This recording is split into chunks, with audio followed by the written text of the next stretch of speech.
The stage lights dim at closing time. Families file out through glass doors into parking lots. Children clutching prizes and leftover pizza in grease-stained boxes. The dining room empties. The arcade machines go dark and silent to conserve the building's limited power budget. And on the center stage, beneath a single spotlight that will stay lit all night, a brown bear in a top hat and bow tie stands motionless, microphone frozen at his side, blue eyes reflecting nothing. But at midnight, the real show begins. For the next 6 hours, that bear will move. He will leave the stage where he spent the day singing and performing. He will navigate hallways and rooms with purpose that suggests intention rather than malfunction. And if you happen to be working security in that building after midnight, you will learn that the cheerful mascot designed to make children laugh becomes something else entirely when the audience disappears. Something patient, something calculating, something that waits at your door in the dark, playing a music box tune before the lights go out forever. This is Freddy Fazbear, and understanding what he is requires going beyond the jump scares and the patterns, beyond the possessed animatronic horror that made Five Nights at Freddy's a phenomenon. Tonight we're examining the complete character study of the bear, who became the face of a franchise, the child trapped inside his metal shell, the leader of the haunted band, and the symbol of institutional evil disguised as family entertainment. By the end, you'll understand why Freddy represents something more disturbing than any single ghost story. He's the friendly face placed on systematic child murder, the mascot for a company that values profit over the bodies stuffed inside its machines, and the tragic fusion of a murdered boy and the character designed to lure him to his death. If you find this type of content cool, please drop a comment letting me know. You can also throw out a topic suggestion for a future video. I'm always looking for the next game subject to dive into, and some of the best ideas have come from you guys. So now get comfortable, dim the lights, and let's start. Chapter 1: The Bear Before the Body.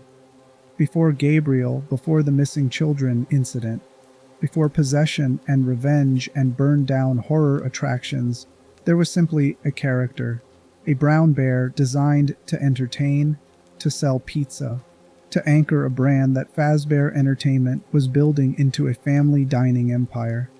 Understanding Freddy Fazbear requires starting here, with the corporate decision to make a bear the centerpiece rather than the tragedy that would later define him.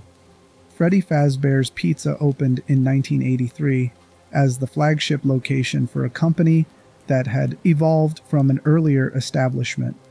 The character himself existed before this opening, appearing in the Fredbear and Friends cartoon, alongside Fredbear, the original Springlock animatronic that had anchored the earlier Fredbear's Family Diner.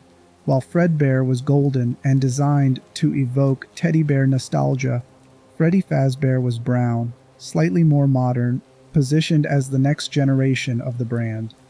The design was calculated for maximum child appeal. Brown fur that looked soft, even though the material was fabric stretched over an endoskeleton. Blue eyes that read as friendly and trustworthy. Pupils that gave the illusion of focus and awareness even when he was simply staring forward in default position. A black bow tie and top hat that added theatrical flair, suggesting performance and entertainment rather than mechanical utility. 3 black freckles on each side of his muzzle that created a cartoonish quality, reminding children of illustrations rather than robots. And most importantly, a microphone in his right hand, establishing that Freddy was a performer, someone meant to stand center stage and command attention. His role within Freddy Fazbear's Pizza was explicitly as the lead, while Bonnie the rabbit, Chica the chicken, and Foxy the pirate fox all had their own appeal and functions within the band. Freddy was positioned as the frontman. He stood in the center of the show stage. His face was on the logo. When promotional materials needed to represent the entire establishment, Freddy was the image they selected. This wasn't accidental. Fazbear Entertainment understood that successful branding requires a single recognizable figure who embodies the entire experience. The in-universe Freddy Fazbear's Pizza theme song reinforces this positioning. During operational hours, Freddy's daytime persona was designed to be laid back, easygoing, happy-go-lucky. The character was meant to feel like a fun-loving friend who happened to be 7 feet tall. Parents were supposed to see Freddy and think their children would be entertained safely. Children were supposed to see Freddy and feel excitement rather than fear, wanting to approach rather than hide. This daytime performance was sophisticated enough that it required significant technological investment. Freddy's endoskeleton included articulated joints that allowed him to move with enough fluidity to suggest life rather than automation. His facial features could shift slightly, with movable ears that could tilt forward or back, creating the impression of listening or reacting. His jaw could open and close in sync with pre-recorded audio, making his singing appear genuine rather than obviously mechanical. The effect wasn't perfect. Nobody watching Freddy perform would mistake him for a living bear, but it was convincing enough to maintain the theatrical illusion that mattered for children's entertainment. Fazbear Entertainment's promotional materials described Freddy as the most popular party animatronic, a claim that served dual purposes. It established hierarchy within the brand, making Freddy the premium option for birthday party packages, and it created aspiration. Children who wanted the best party would request Freddy specifically, generating demand that justified higher prices and greater investment in his maintenance and performance capabilities. The bow tie mechanism was particularly sophisticated for its era. Pulling Freddy's bow tie outwards caused his torso casing to open, allowing technicians easy access to his internal systems without needing to disassemble the entire animatronic. This feature borrowed technology from later Funtime animatronics that Afton Robotics would develop, suggesting either shared design philosophy or direct technology transfer between William Afton's personal projects and Fazbear Entertainment's commercial animatronics. Inside the open torso, his endoskeleton featured a safety latch, a strange metallic black and yellow striped bar that would descend to lock mechanisms in place, preventing accidental activation during maintenance. A button on the endoskeleton reset this safety latch. His music box was positioned to the left of his endoskeleton, tucked safely away from moving parts, but accessible for repairs or replacement. What made Freddy's design particularly effective from a commercial standpoint was its balance between friendly and impressive. The character needed to feel approachable enough that children would want to interact with him, but impressive enough that seeing him perform felt like an event worth celebrating. A completely soft, cuddly design would have undermined the spectacle. A design that emphasized mechanical complexity would have created fear or discomfort. Freddy occupied the middle ground, clearly a robot, but one whose robot nature enhanced rather than detracted from his appeal. This design philosophy extended to his personality, as established through promotional materials and the theme song. Freddy was meant to enjoy having fun, to love music and performance, to treat every day at Freddy Fazbear's Pizza as an opportunity to make children happy. The character had no edge, no darkness, no complexity, beyond enthusiastic friendliness. He was a mascot in the purest sense, a symbol designed to make people feel positive emotions about a brand and want to spend money at its locations. The limitations of this design would only become apparent after Gabriel's death. After possession transformed Freddy from a character into something that retained the character's appearance while operating according to rules that had nothing to do with entertainment programming. But before we reach that transformation, we need to understand what happened in the back room of Freddy Fazbear's Pizza, how a child named Gabriel, encountered a man in a spring Bonnie suit, and how murder created the first crack in the illusion that Fazbear Entertainment had built its empire around. Because Freddy Fazbear, the character, was always meant to be harmless, Freddy Fazbear, the possessed animatronic, would prove that the most dangerous monsters are the ones wearing friendly faces. Chapter 2. The Child Named Gabriel. The missing children incident happened at the original Freddy Fazbear's Pizza location in 1985, 2 years after the restaurant opened and established itself as successful enough to justify expansion plans. 5 children disappeared during a single event, vanished from a building full of families and staff in circumstances that would eventually be attributed to a man wearing a spring Bonnie costume who lured them into a back room where security cameras had conveniently malfunctioned. Gabriel was one of those 5 children. His name would remain unknown for decades, existing only as one of the missing children whose faces appeared on posters and milk cartons, whose disappearance prompted police investigations that went nowhere and media coverage that eventually moved on to other tragedies. The reveal of his name came much later, in the lore-keeper ending of Freddy Fazbear's Pizza Simulator, where gravestones appeared in a specific arrangement that matched the positions of animatronic heads. In the good ending of Five Nights at Freddy's 3, Freddy's position indicated that the first spirit to arrive at the metaphorical birthday party that would become known as Happiest Day was named Gabriel. What we know about Gabriel before his death comes entirely from implication and the broader context of the missing children incident. He was young enough that an adult in a costume promising him something, possibly showing him a character he recognized, could convince him to follow into a restricted area. He was at Freddy Fazbear's Pizza for reasons we can only assume, likely a birthday party or family outing. An ordinary day that should have involved pizza and games and going home safely afterward. The man who killed him was William Afton, co-founder of Fazbear Entertainment. William wore a spring Bonnie costume during the murders, using the friendly appearance of Bonnie the rabbit's springlock predecessor to gain the children's trust. The costume wasn't just a disguise, it was exploitation of the very brand William had helped build, turning the symbols of safety and fun into tools of predation. Gabriel died in that back room.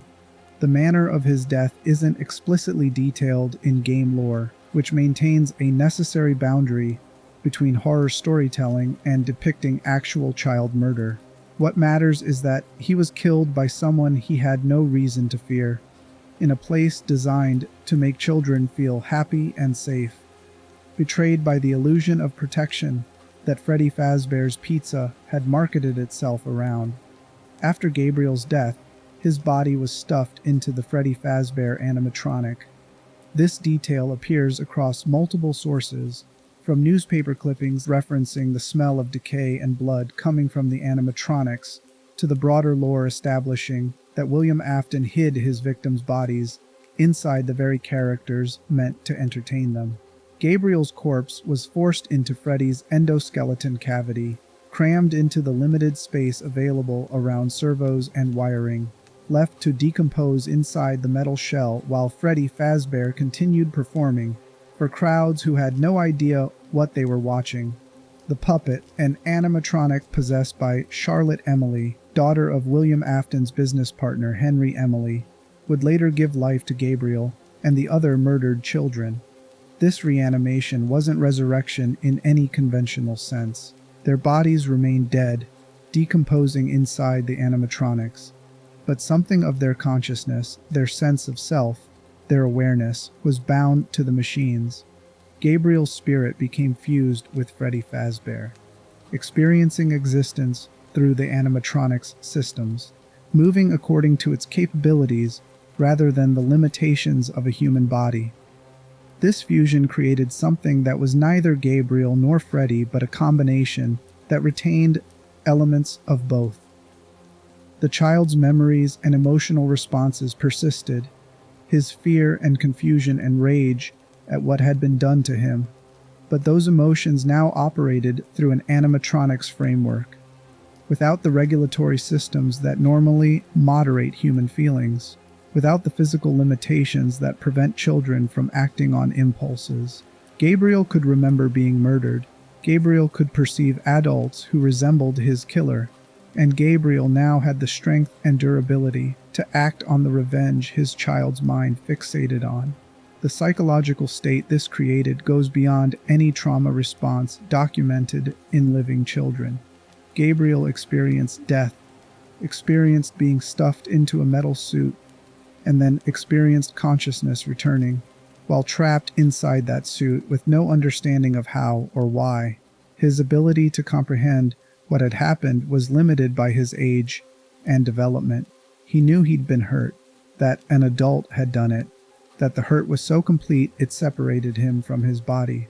But the mechanisms of possession, the supernatural forces that bound his spirit to the animatronic, the reality that he was now experiencing existence as something that shouldn't be possible, all of this exceeded his capacity to understand. This creates a state of perpetual confusion and rage. Gabriel couldn't contextualize his existence, couldn't develop coping mechanisms, couldn't seek help or explanation because the adults around him either couldn't perceive his presence or became targets of the rage he couldn't control. His emotional state was essentially frozen at the moment of trauma, with decades passing in the outside world, while internally he remained a murdered child who never got to process what happened beyond the overwhelming drive to make the person responsible pay. The other children experienced similar trauma and similar possession. Jeremy went into Bonnie, Susie went into Chica, Fritz went into Foxy, Gabriel went into Freddy. And because Freddy was positioned as the leader of the band, Gabriel's spirit became the de facto leader of the possessed animatronics, a role he never asked for and had no preparation to handle. This leadership wasn't consciously chosen. The animatronics' behavior patterns after possession suggest they operated through a combination of residual programming and the spirit's impulses. Freddy retained his position at the center of the stage, remained the last to become active at night, moved with more caution and planning than the other animatronics who charged more directly toward their targets. Gabriel's presence influenced these patterns, but whether he was actively choosing them or simply experiencing them, while Freddy's base programming maintained certain hierarchical structures, is unclear. What is clear is that Gabriel wanted revenge against the person who killed him, but he couldn't distinguish between William Afton and any other adult male working night securities at Freddy Fazbear's Pizza. The spirits saw adults in the building after hours, perceived them as threats or as the man who had killed them, and attacked.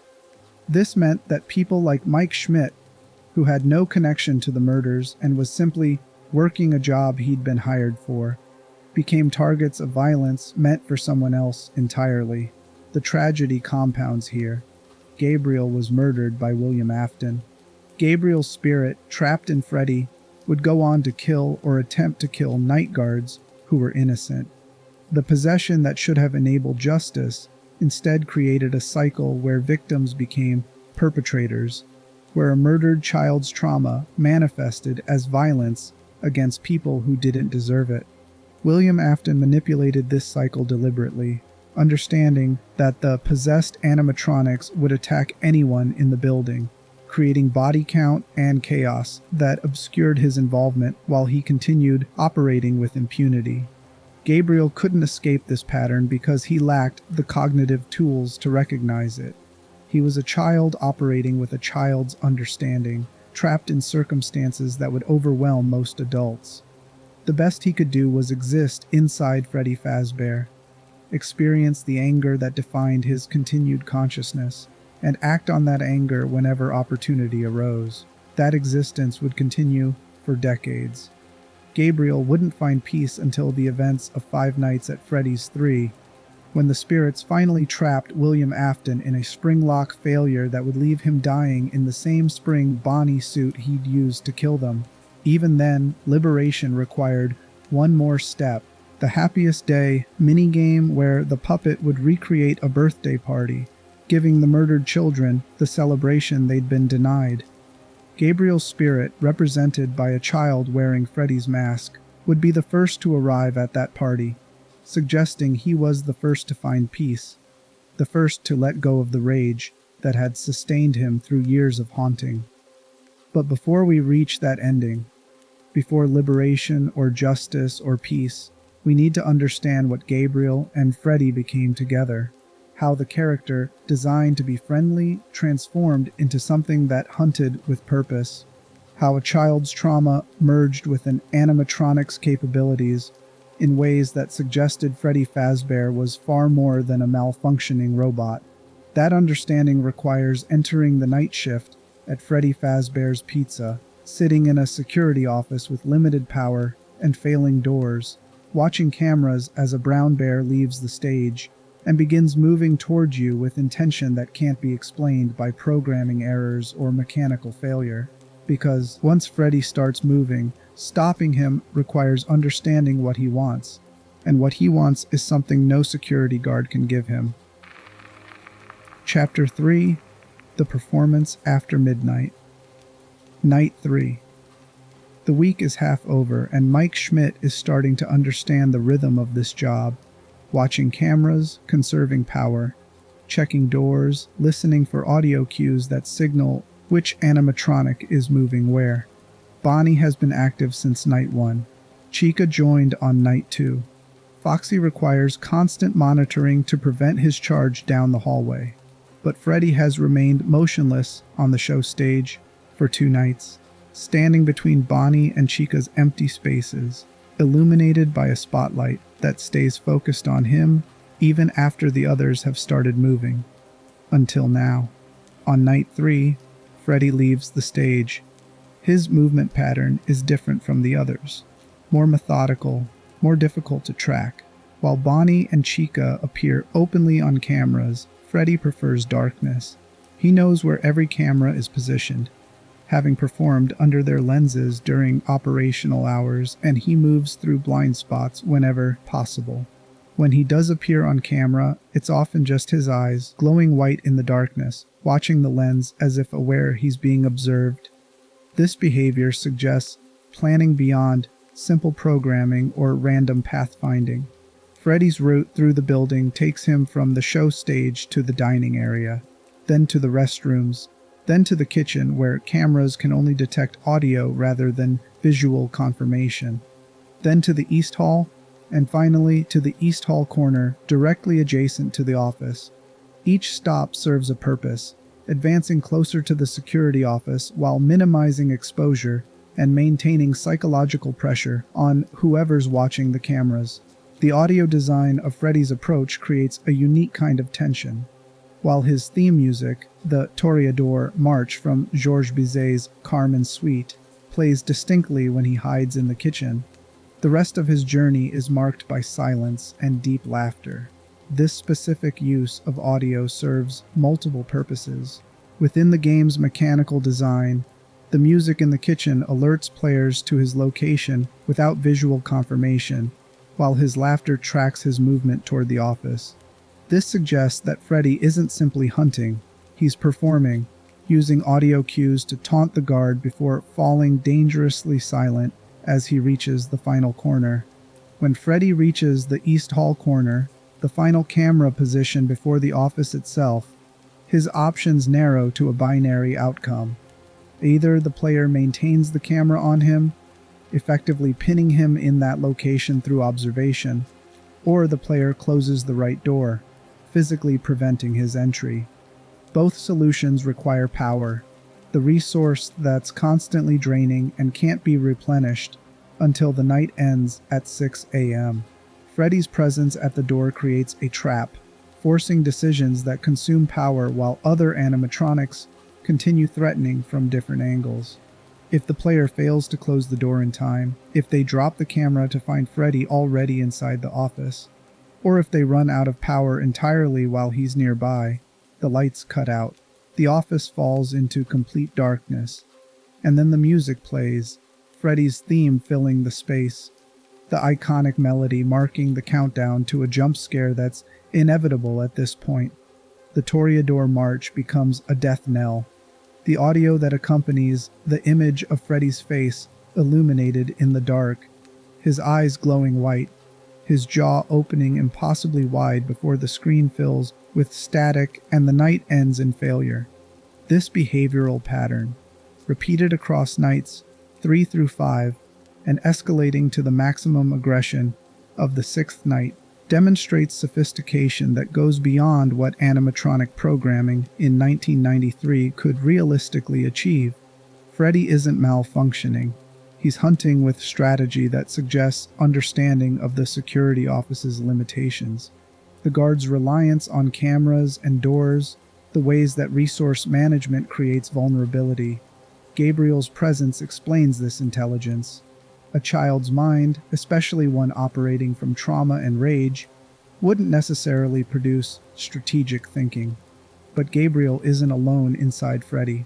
He's fused with an animatronic whose base programming already included pathfinding algorithms, performance awareness, and responsiveness to environmental triggers. The possession enhanced these existing capabilities, adding intention and adaptation that turn mechanical systems into something that could learn and plan. Consider how Freddy's behavior changes based on player actions. If you keep the camera focused on him while he's on the show stage or in the East Hall corner, he becomes locked in place, unable to advance. This suggests he's aware of observation and responds to it, choosing not to move when he knows he's being watched closely. The moment the camera shifts away, he advances, taking advantage of gaps in surveillance. This behavior mirrors predators who wait for prey to let their guard down, creating a dynamic where Freddy isn't simply moving according to predetermined paths, but actively responding to what the player does. The laughter that occasionally sounds during nights provides another behavioral cue.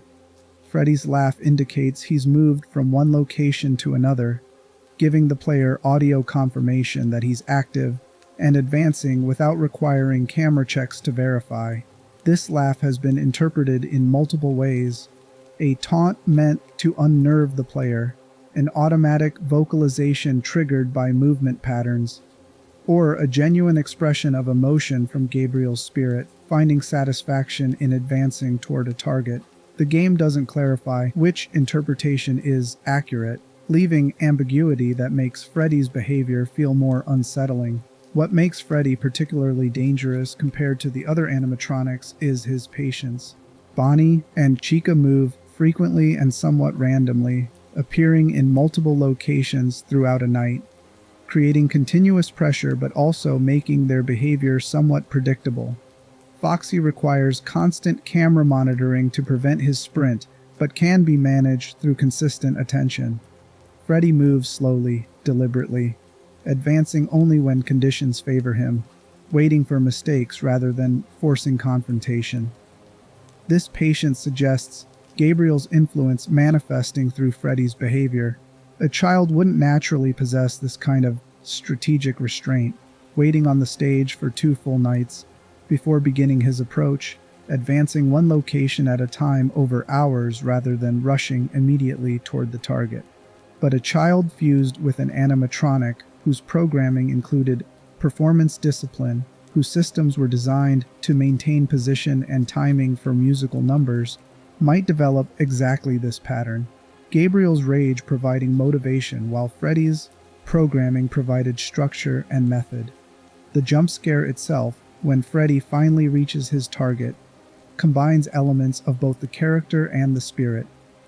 Freddy's face fills the screen, his jaw opening to reveal square, eerily human-like teeth, his eyes briefly visible before being replaced by black voids with white pinprick pupils.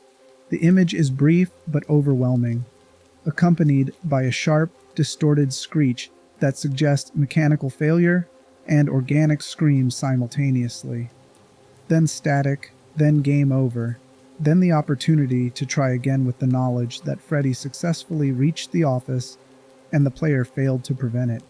This jump scare has become iconic within Five Nights at Freddy's culture, endlessly replicated and referenced, but its effectiveness comes from what it represents beyond simple visual surprise. Freddy's jump scare is the moment when the friendly mascot's facade completely drops, when the character designed to entertain reveals what he's become. A vehicle for a murdered child's rage expressed through metal and servos.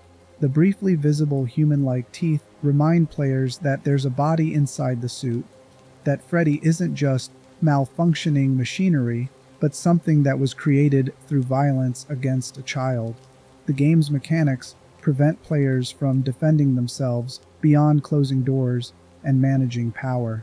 There's no combat, no way to fight back or disable the animatronics permanently. This powerlessness mirrors Gabriel's experience. A child who had no capacity to fight back against an adult who killed him, whose only agency now exists in attacking people who are themselves powerless to stop him beyond delaying the inevitable. The security guard situation becomes a dark reflection of Gabriel's trauma, trapped in a location they can't escape, hunted by something they can't defeat, able only to survive until time runs out and freedom comes with dawn. What's particularly disturbing about Freddy's behavior across the original Five Nights at Freddy's is its consistency across all nights. Some animatronics grow more aggressive as the week progresses, but his behavioral pattern remains identical. He simply becomes more likely to actually move each time his internal timer checks whether he should advance. This consistency suggests that Freddy has a method he's satisfied with, that he's found an approach that works and sees no reason to deviate. That satisfaction is chilling when you remember this is a murdered child. Gabriel isn't desperately attacking out of panic or random violence. He's learned how to hunt effectively, developed a system that eventually succeeds, and repeats that system with the patience of something that has endless time and no longer fears death because he's already experienced it. He becomes the embodiment of what trauma does when it can't be processed or healed, when a victim is frozen in the moment of their worst experience and given the power to perpetuate cycles of violence without ever understanding the broader context of what they're doing. Gabriel believes he's hunting his killer. Gabriel is actually hunting random night guards, and Gabriel will continue this pattern for decades because nothing in his existence after death provides the understanding or support he'd need to break the cycle. But Freddy's role in the franchise extends beyond hunting night guards at a single pizzeria location. As the nominal leader of the possessed animatronics, as the character positioned front and center in every iteration of the establishment, Freddy's presence shapes how the other spirits behave and how the larger tragedy of Five Nights at Freddy's unfolds. Understanding that leadership role requires looking at how Freddy interacts with the other animatronics, what the Save Them minigame reveals about his relationship with the puppet, and why Gabriel's spirit seems to command a respect from the others that goes beyond mechanical hierarchy. Chapter 4: The Leader of the Dead.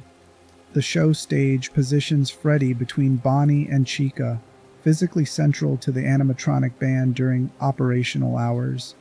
This positioning carried over into how the spirits operated after possession, with Freddy maintaining a leadership role that the others seem to acknowledge through their behaviors and the patterns revealed across multiple games and mini-games. Evidence of this leadership appears subtly throughout the franchise. In Five Nights at Freddy's 2, during the Save Them mini-game, Withered Freddy serves as the playable character, navigating the pizzeria while the puppet's voice calls out repeatedly to save them. This minigame shows another set of murdered children, victims of a second incident that William Afton committed after the original missing children case. The puppet is trying to reach these new victims, to give them life the same way Charlotte gave life to Gabriel and the others. And Freddy, possessed by Gabriel's spirit, is helping. This creates crucial context for Gabriel's state of mind during the 1987 time frame. He's been possessing Freddy for approximately 2 years at this point, trapped inside an animatronic, aware that the killer remains free, unable to communicate with anyone who might help. When the puppet calls for assistance in reaching more of Afton's victims, Gabriel responds. He moves through the building, trying to find the children before it's too late, attempting to prevent more murders despite his own helplessness. The Save Them minigame ends with failure. A purple figure representing William Afton appears and presumably deactivates Freddy, stopping Gabriel's attempt to help. More children die, more spirits will be created, and Gabriel learns that even with supernatural possession granting him continued existence and enhanced physical capabilities, he still can't stop William Afton from killing. This failure compounds Gabriel's trauma. He wasn't just murdered and denied justice. He was given a chance to prevent the same thing from happening to others, and failed.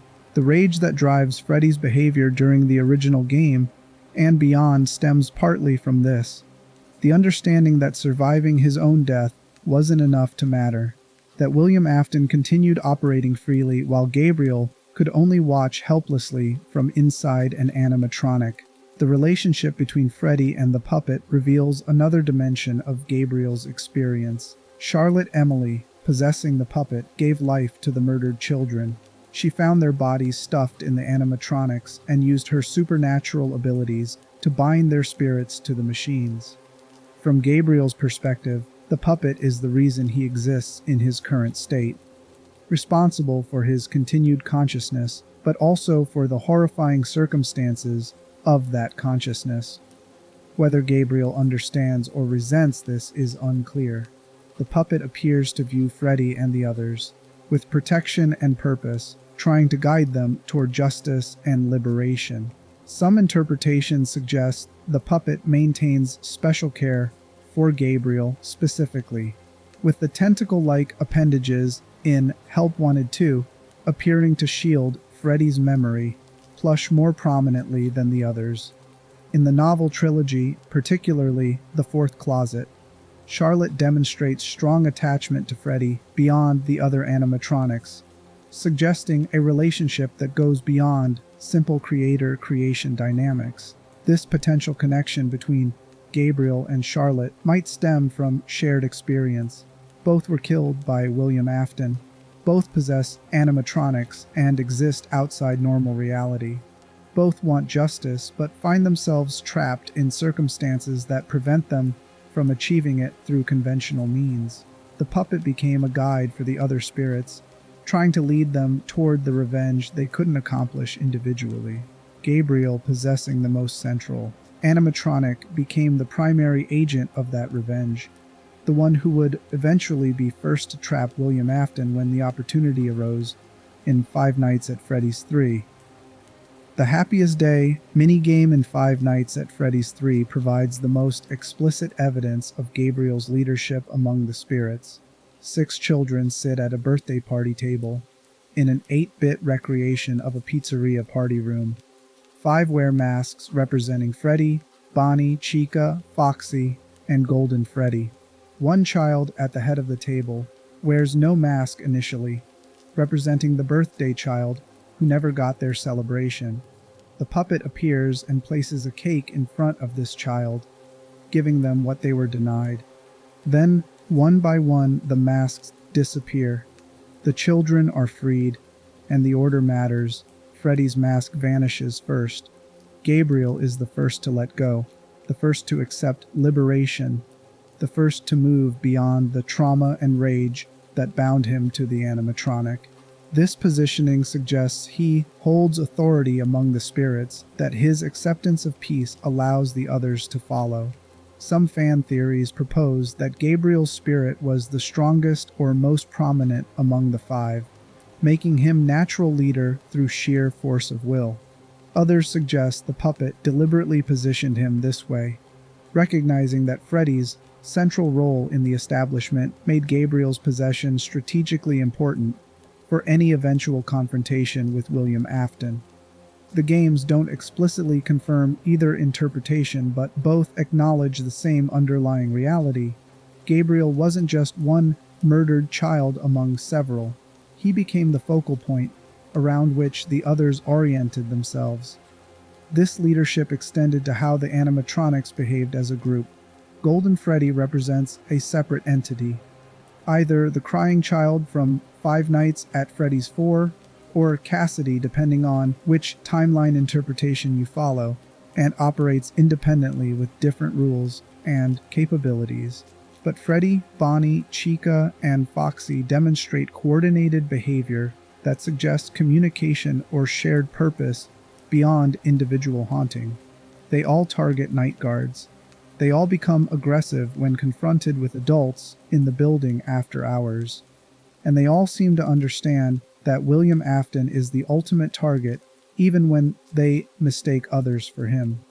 The Five Nights at Freddy's 3-spring lock failure sequence demonstrates this coordination most clearly. William Afton, now working as a security guard or technician at the abandoned Freddy Fazbear's pizza location, encounters the spirits of the children he murdered.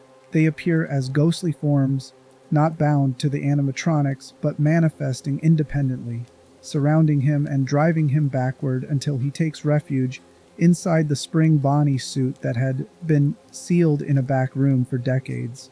The spring locks fail. William Afton experiences the same kind of death he inflicted on others, impaled by metal components springing into place with enough force to shatter bones and puncture organs.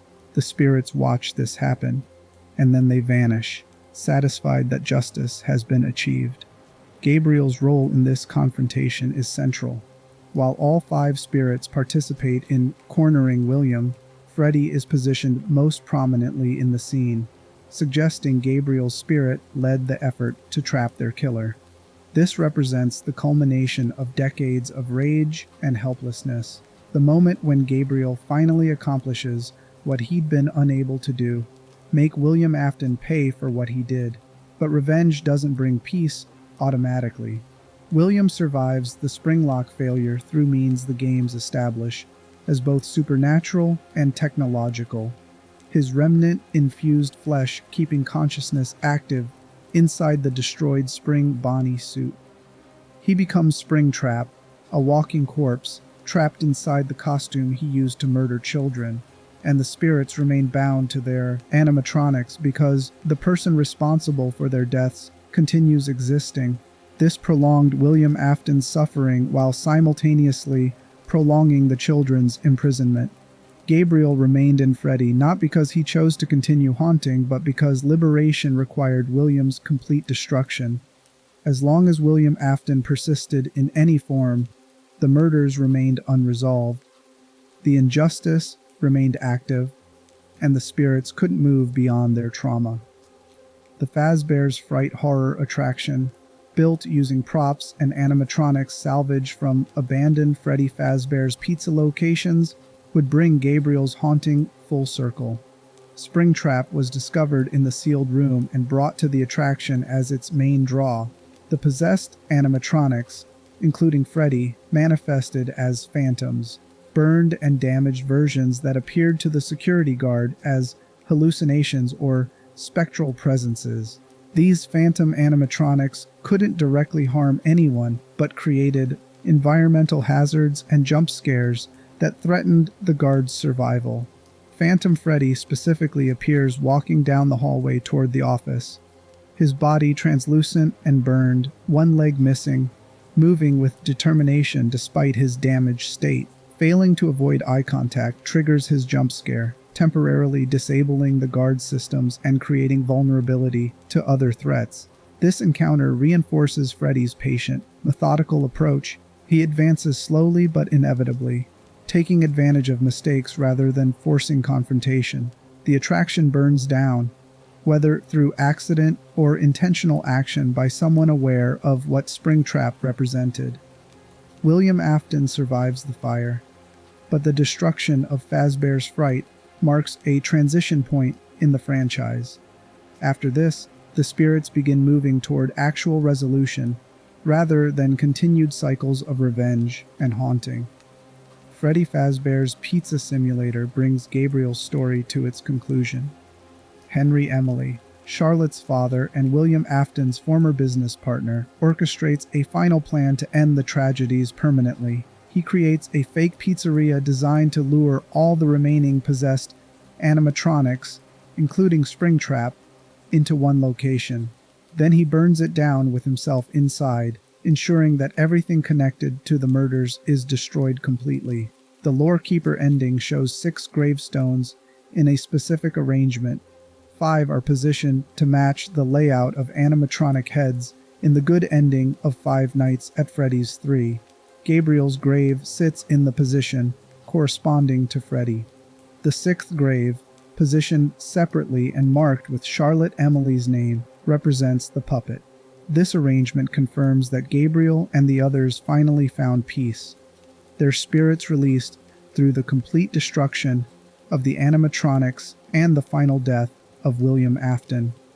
The Happiest Day minigame, triggered through completing specific requirements, shows this liberation from the spirit's perspective.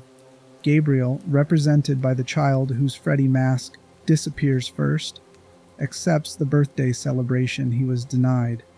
He lets go of the rage and trauma that sustained him for decades, and he moves on to whatever existence awaits beyond the supernatural imprisonment he endured.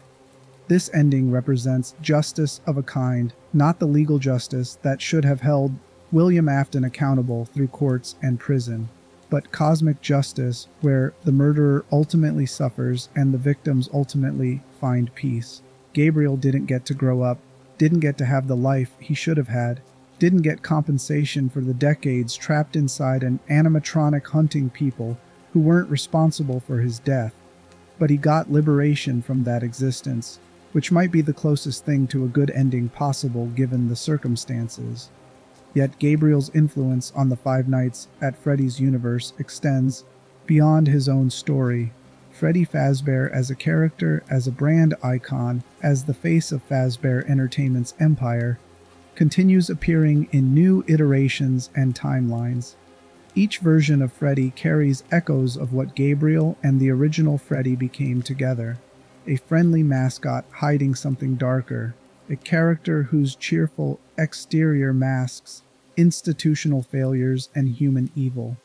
Understanding these iterations requires examining how Freddy evolved across different games and timelines, how each version reflects aspects of the original while introducing new dimensions to the character.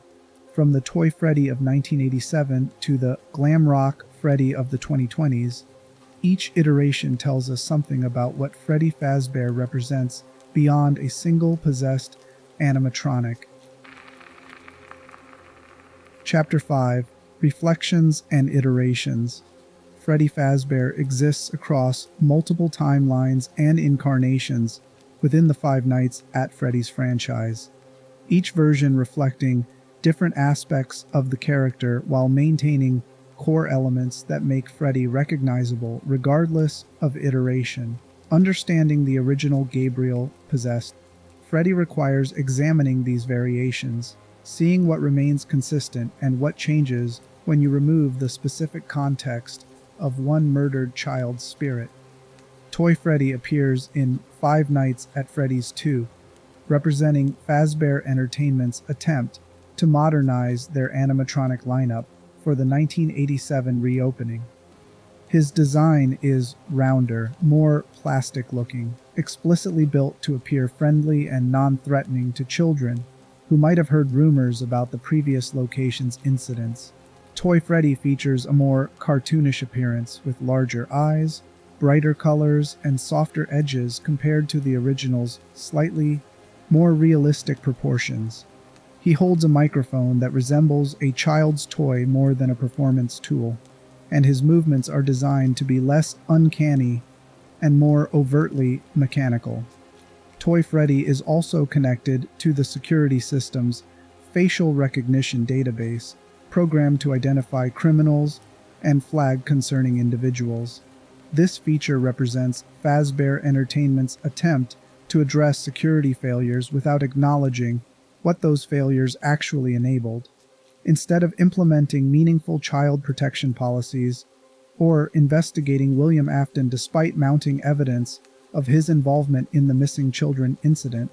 The company installed animatronics with criminal detection features that created the illusion of safety while doing nothing to address the fundamental problem.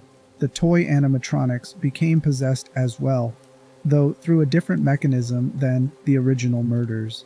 The Save Them minigame shows additional children being killed by William Afton during the 1987 period, their bodies presumably hidden in or around the new animatronics. Whether Toy Freddy specifically houses a victim's body is unclear from game evidence, but his aggressive behavior toward night guards follows the same pattern as the original possessed animatronics, suggesting spiritual presence influencing his actions. Toy Freddy's behavior differs from the original in meaningful ways. He approaches from the hallway directly in front of the office, rather than taking a circuitous route through the building. He can be deterred by wearing the Freddy Fazbear mask, which tricks him into perceiving the guard as an animatronic rather than a human target. And he seems less patient than the original Freddy, moving more frequently and abandoning subtlety in favor of direct approach.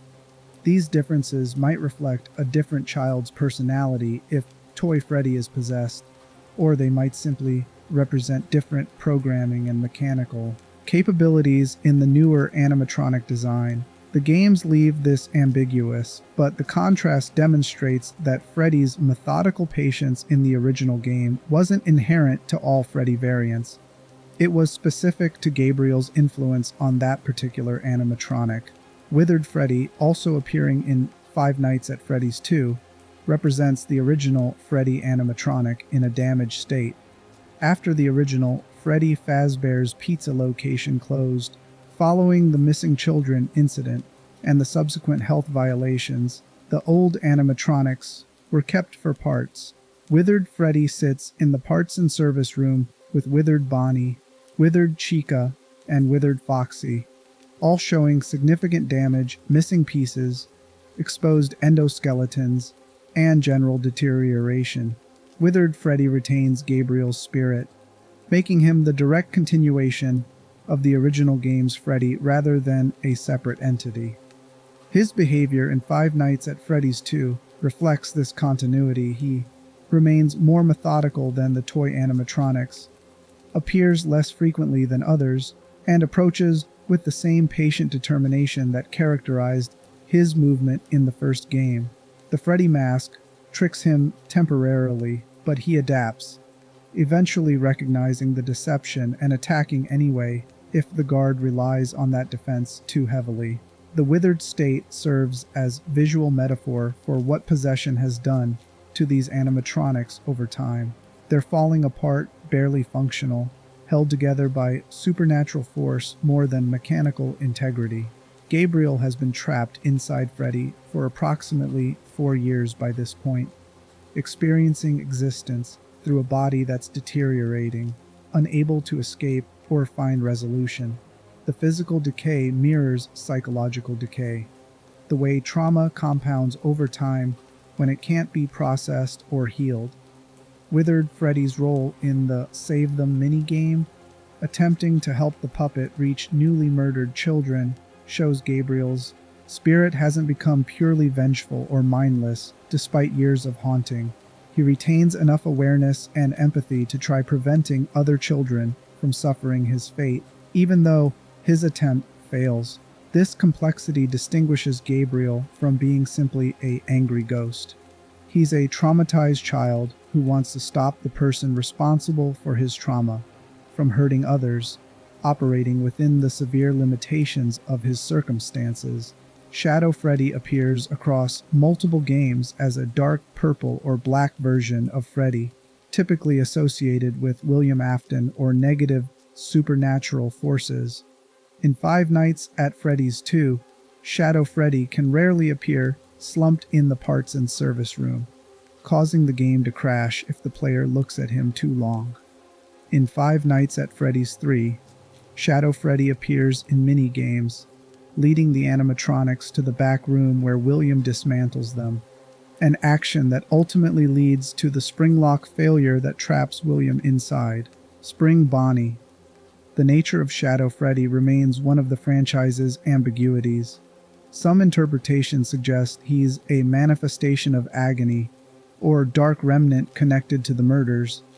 Others propose he represents the crying child from Five Nights at Freddy's 4, possessing a shadow form rather than a physical animatronic.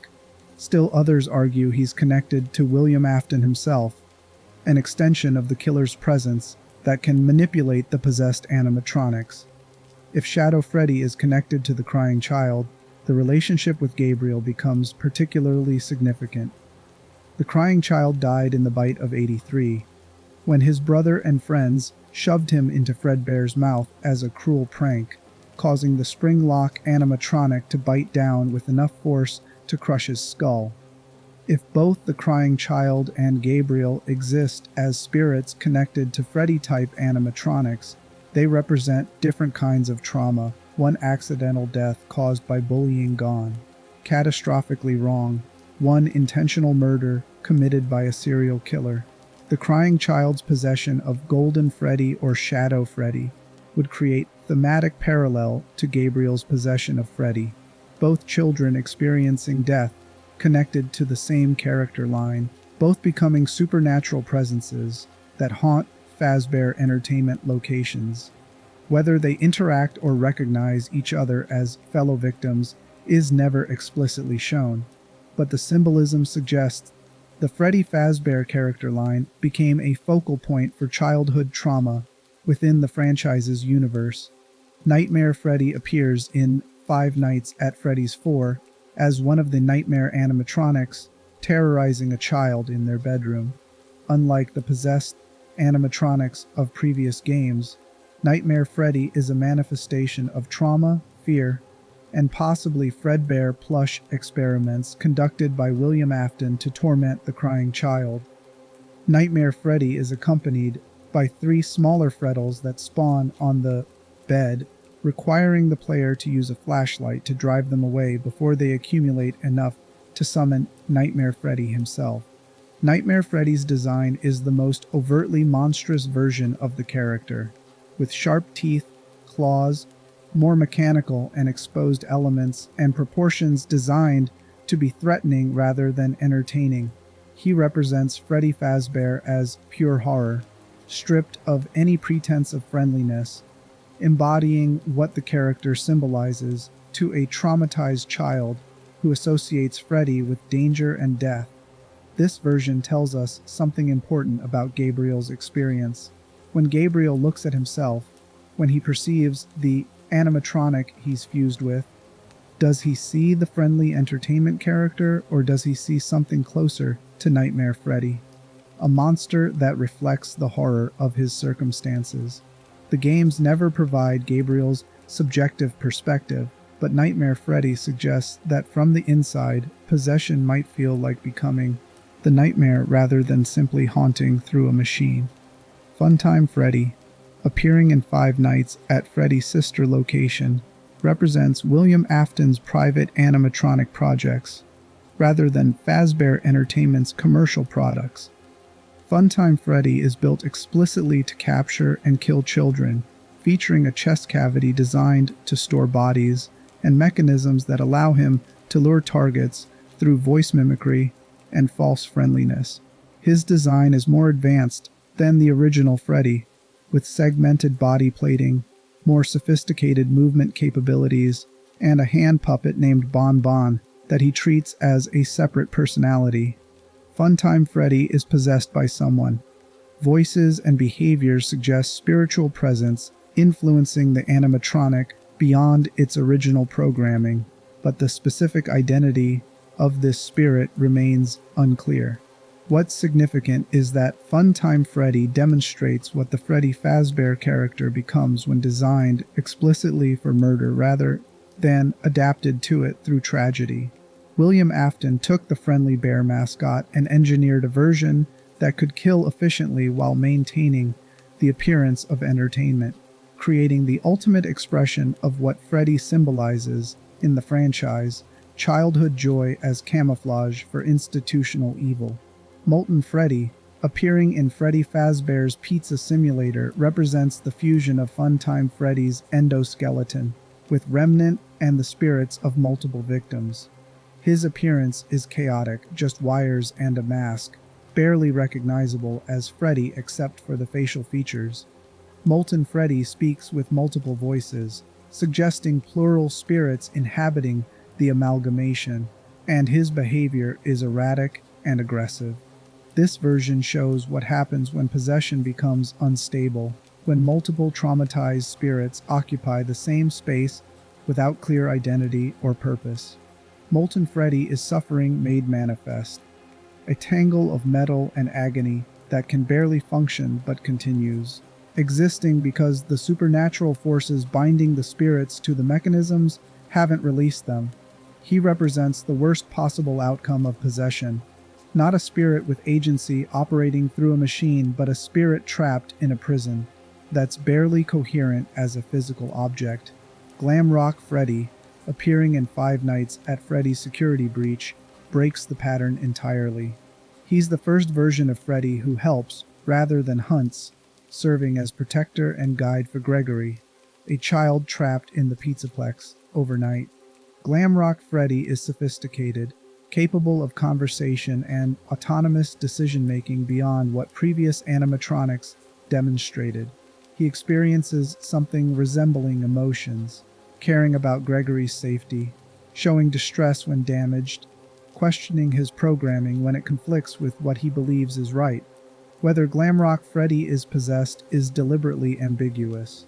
Some evidence suggests he's influenced by a spirit, possibly Michael, Afton, or another protective presence.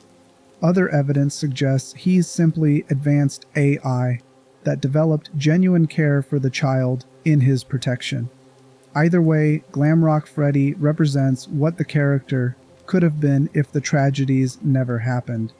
A genuinely friendly bear who protects children rather than hunting adults, who uses his capabilities to prevent harm rather than inflict it. The contrast between Glamrock Freddy and Gabriel-possessed Freddy is stark. Both involve a Freddy animatronic experiencing something beyond base programming, developing agency and purpose that wasn't designed into them. But Glamrock Freddy has the freedom to be helpful, protective, caring in ways that Gabriel never could, because Gabriel's entire existence after death was defined by trauma and rage. Gregory gets to experience what countless children thought they were getting when they attended Freddy Fazbear's Pizza, a friendly bear who genuinely wants them to be safe and happy. This makes Glamrock Freddy both hopeful and tragic. Hopeful because it shows the Freddy Fazbear character can be redeemed, that future iterations don't have to carry the weight of past horrors. Tragic because it highlights everything Gabriel was denied, the possibility of being helpful rather than harmful, of protecting rather than hunting, of experiencing existence as something other than endless rage at injustice that can never be undone. Each iteration of Freddy across the franchise reflects different aspects of what the character represents. The original Gabriel-possessed Freddy embodies childhood innocence, corrupted by violence, a friendly mascot turned into a hunter because of what was done to the child inside. Toy Freddy represents corporate attempts to move past tragedy without addressing its causes. Withered Freddy shows the deterioration that comes from prolonged suffering without resolution. Nightmare Freddy manifests trauma as pure horror. Funtime Freddy demonstrates institutional evil deliberately engineered. Molten Freddy depicts suffering that's lost all coherence. And Glamrock Freddy suggests the possibility of redemption and protection that previous versions couldn't achieve. Together, these iterations create a complete picture of what Freddy Fazbear means within Five Nights at Freddy's. A character who can't be separated from the tragedies enacted through and around him, who carries the weight of murdered children and institutional failures, who serves as both the friendly face that lured victims and the vengeful force that sought justice for them. But understanding Freddy Fazbear requires going beyond the animatronics themselves. The character exists in marketing, in cultural impact, in the way Fazbear Entertainment used Freddy's image to maintain their business, despite mounting evidence of catastrophic failures. Freddy isn't just what Gabriel became. He's what the company needed him to be, to continue operating while bodies decomposed inside their mascots. That relationship between character and corporation reveals the darkest dimension of Freddy Fazbear's existence, how childhood entertainment becomes complicit in childhood death when profit matters more than safety, when maintaining brand image takes priority over acknowledging what that brand has enabled. Chapter 6: The Mascot for Institutional Evil. Fazbear Entertainment's use of Freddy Fazbear as their brand icon created a fundamental tension that the company never resolved and arguably never intended to resolve. Freddy represented fun, safety, and childhood joy in their marketing. Freddy simultaneously contained the decomposing body of a murdered child, and later the vengeful spirit of that child hunting night employees. The company was aware of both realities and chose to maintain the fiction of the first, while covering up or minimizing the second. The newspaper clippings in the original Five Nights at Freddy's document this corporate response. After the missing children incident, when 5 children vanished from a Freddy Fazbear's Pizza location, the restaurant was only closed temporarily. Health violations related to blood and mucus coming from the animatronic's forced closure, not the children's disappearance itself. Once Fazbear Entertainment addressed the immediate health concerns to the minimum degree required by law, the location reopened with the same animatronics that contained their victims' bodies. This decision reveals everything about the company's priorities. Discovering that your mascot animatronics smell like decay and leak fluids should prompt thorough investigation, especially after multiple children disappeared from your establishment. Instead, Fazbear Entertainment treated it as a cleaning and maintenance issue, something to be addressed just enough to satisfy inspectors and allow resumption of business operations. Freddy Fazbear's image remained central to marketing throughout this period. The character appeared on advertisements, birthday party invitations, promotional materials, and merchandise. Parents booking parties for their children would see Freddy's friendly face and trust that this was a safe, appropriate venue.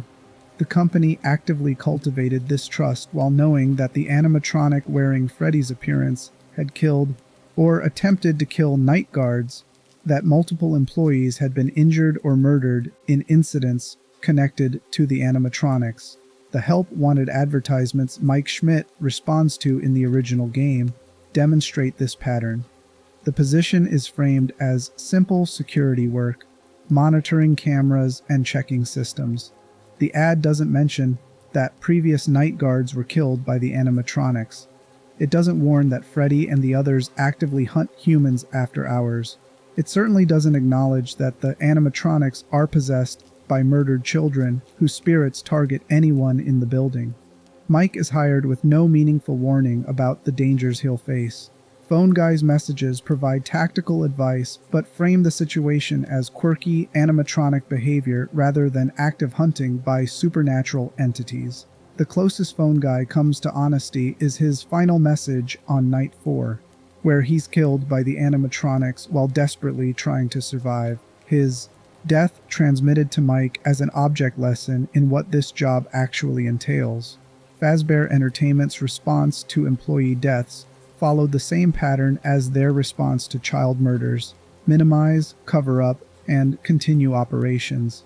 When night guards were killed, the company filled the position and moved on.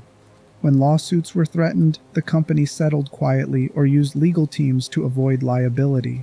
When rumors spread about haunted animatronics, the company dismissed them as urban legends and superstition. Freddy Fazbear's image served as the shield for all of this. The character was too recognizable, too associated with childhood happiness, too commercially valuable to abandon or meaningfully change. Parents who heard vague rumors about incidents at Freddy Fazbear's pizza locations would look at their children's excitement about attending a party there and decide the rumors were probably exaggerated. The friendly bear in the marketing materials couldn't possibly be connected to anything genuinely dangerous, because companies don't market children's entertainment using mascots that represent actual threats. This dynamic parallels real-world corporate behavior when institutions face scandals or safety failures. The public-facing brand becomes separated from operational reality, with companies investing heavily in maintaining the brand's positive image while doing minimum necessary work to address underlying problems. As long as the symbol remains friendly and recognizable, as long as marketing can maintain the illusion of safety, operations can continue despite evidence that the underlying service is dangerous or harmful. Freddy Fazbear serves this function perfectly within the franchise's universe. He's too iconic to abandon, too profitable to replace, too embedded in the cultural landscape to meaningfully reimagine. So Fazbear Entertainment makes minor adjustments, introduces new versions like Toy Freddy that look friendlier and more modern, but never addresses the fundamental issue that their mascot character has become inseparable from child murder and institutional failure. The Fazbear Entertainment corporate videos and training materials appearing in later games demonstrate how thoroughly the company weaponized plausible deniability. They acknowledge that animatronics sometimes malfunction, that incidents have occurred, that employees should report anything unusual. But the framing treats these as isolated technical issues rather than pattern evidence of systematic problems. The cheerful corporate voice delivering these messages maintains the same friendly tone as Freddy Fazbear himself, creating cognitive dissonance where warnings about danger feel surreal and disconnected from the actual threat level. This approach protects the company legally while doing nothing to protect employees or customers. By acknowledging the general possibility of danger while minimizing specifics, Fazbear Entertainment creates documentation showing they warned people, giving them defense against liability claims. But the warnings are vague enough that nobody receiving them understands the actual danger, allowing the company to continue operations without implementing meaningful safety improvements that would cut into profit margins. Freddy's role in this system is as the beloved character who makes all of this palatable. If the mascot were obviously creepy or threatening, parents wouldn't bring children to the restaurant regardless of marketing efforts. But Freddy reads as friendly and safe, his design calculated to trigger positive associations with teddy bears and entertainment. The character does emotional work that allows the company to function despite its history, providing reassurance that this is all innocent fun rather than a business built on covered-up tragedies. The irony is that Gabriel's spirit, trapped inside Freddy, is trying to stop this system. His attacks on night guards are misdirected, but the underlying motivation is stopping the person responsible for ongoing harm. Gabriel recognizes that William Afton is still involved with the company, still has access to children, still poses danger. By making the location dangerous for employees, Gabriel might hope to force closure or investigation that would finally bring accountability. But his efforts backfire. Fazbear Entertainment doesn't respond to employee deaths by investigating their animatronics or questioning how possessed machines are killing workers. They respond by hiring new workers, offering low wages to desperate people who need jobs badly enough to ignore rumors, and continuing operations with minimal adjustment. Gabriel's haunting becomes another operational cost that the company factors into their business model, not a crisis that prompts meaningful change. This creates a horrifying loop where Gabriel's attempt at justice inadvertently enables Fazbear Entertainment's continued operation.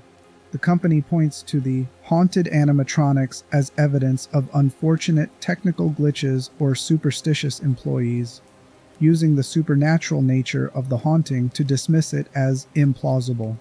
Nobody with authority believes that murdered children's spirits are possessing animatronics, because that explanation sounds absurd to people operating from materialist assumptions about reality. So Fazbear Entertainment continues using Freddy's image to market to families.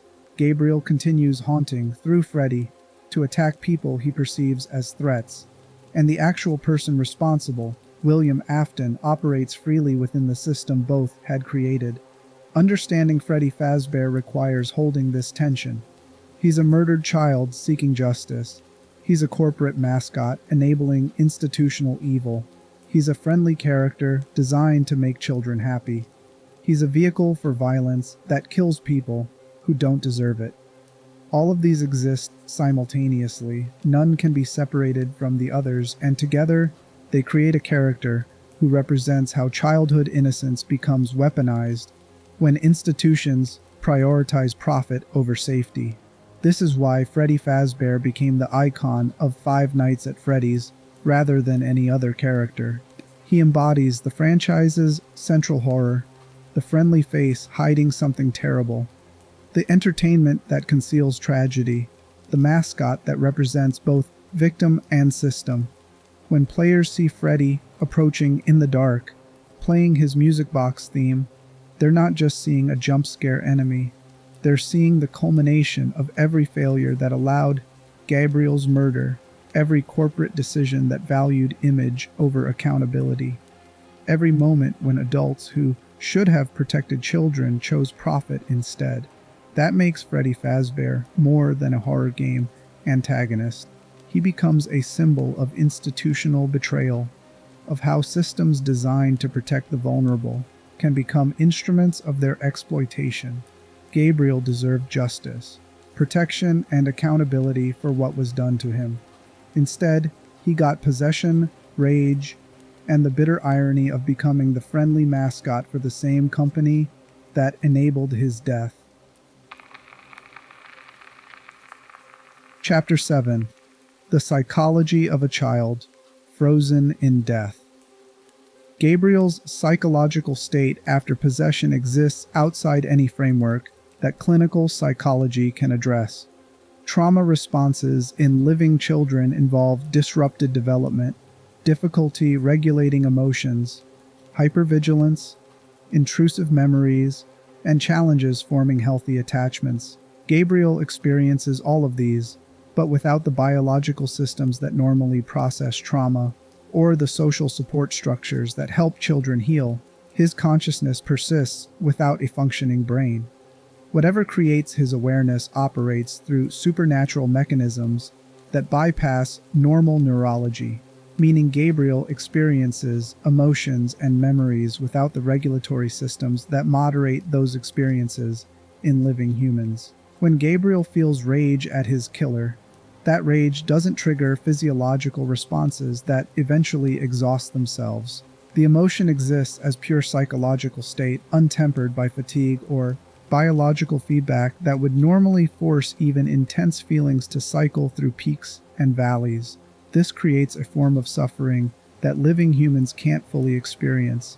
Imagine being locked in the worst moment of your emotional life, unable to calm down or gain perspective, unable to experience anything except that single overwhelming feeling. Then extend that state across years, then decades, with no sleep to provide temporary escape, no physical exhaustion to force respite, no biological imperative pulling you toward rest or recovery.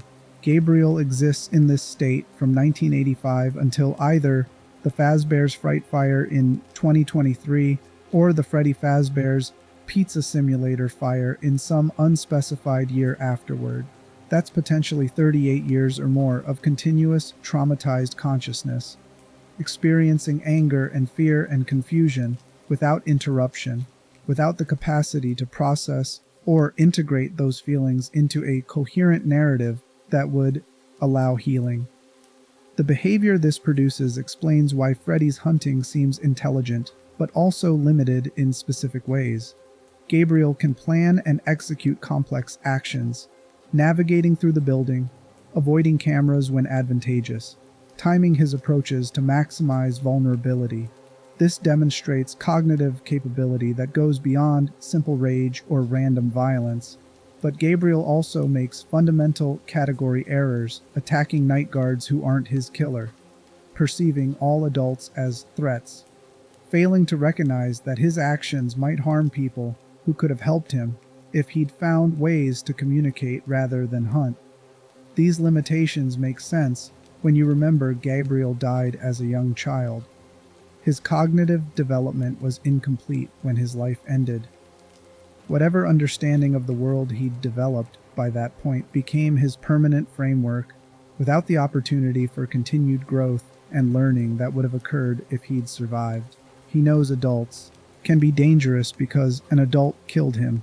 He knows Freddy Fazbear's pizza is where the danger happened. He knows William Afton is responsible, though whether he retains clear memory of his killer's face or just a general impression of threat is unclear. But Gabriel doesn't understand corporate structure, employee turnover, the difference between security guards and company management. He can't grasp that killing random night employees won't bring him justice because he lacks the conceptual framework to understand how institutions operate. His thinking remains concrete and immediate, responding to what he perceives in the moment rather than considering broader context or long-term consequences. This creates a tragedy within the tragedy. Gabriel is trying to achieve justice through the only means available to him. His efforts are misdirected because he lacks the understanding to direct them effectively. And nobody can explain the situation to him because he can't communicate in ways that living humans can perceive and respond to. He's isolated inside an animatronic, experiencing continuous trauma, attacking people who might have helped him if communication were possible, trapped in patterns that perpetuate his suffering rather than resolving it.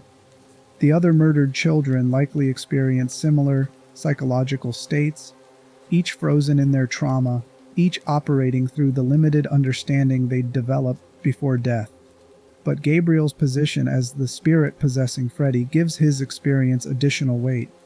He's not just suffering personally, he's positioned as leader among the spirits, making his psychological limitations something the others might follow or defer to even when better choices exist. Consider the Five Nights at Freddy's 3 mini-games where the spirits confront William Afton. They corner him, drive him into the Spring Bonnie suit, watch him die in the spring lock failure.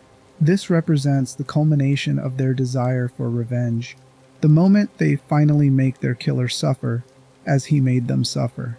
And then they vanish, suggesting satisfaction with this outcome. But the satisfaction is temporary or incomplete.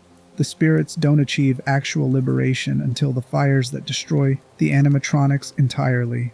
The revenge itself wasn't enough because revenge never addresses the underlying trauma. It only creates the temporary feeling that justice has been served. Gabriel and the others needed more than William Afton's suffering. They needed release from their own existence as possessed animatronics, freedom from the rage that defined them, the opportunity to simply stop existing in their current tormented state. The Happiest Day minigame provides this release through symbolic rather than violent means. The puppet recreates a birthday party, giving the children the celebration they were denied. Masks disappear, representing the animatronic identities falling away to reveal the children underneath.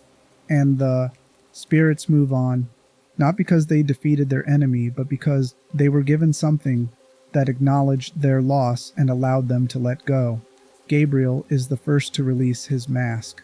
This suggests either that he was most ready for liberation or that his position as leader meant his acceptance allowed the others to follow. Either interpretation reinforces that Gabriel's psychological state throughout the haunting was defined by his role, whether chosen or imposed, as the one other spirits looked to for guidance or validation. The psychological cost of this role would have been immense even for an adult. For a child carrying responsibility for others while trapped in continuous trauma without any support or understanding of how to process what he was experiencing, the burden would have been overwhelming. Gabriel couldn't seek help because nobody could help him. He couldn't explain his situation because he had no way to communicate.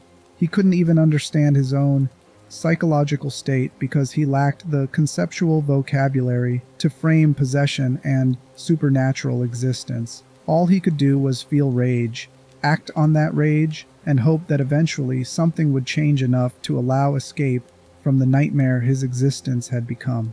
This framing shifts how we understand Freddy's behavior across the games. The methodical patience, the music box theme, the way he waits and watches before striking, all of this isn't just game mechanics designed to create tension. These behaviors reflect Gabriel's psychological state, a child trying to be strategic about achieving goals he can't fully articulate, operating through limited understanding while experiencing emotions too overwhelming to ignore. When Freddy stands at the door playing his music, he's not simply threatening, he's expressing something Gabriel can't communicate any other way. The music is the only voice he has, the only way he can announce his presence and his pain to people who otherwise wouldn't know he exists. The subsequent attack isn't just violence, it's the desperate action of someone who has no other means of making his existence matter, of forcing acknowledgement from a world that allowed him to be murdered and forgotten inside a machine.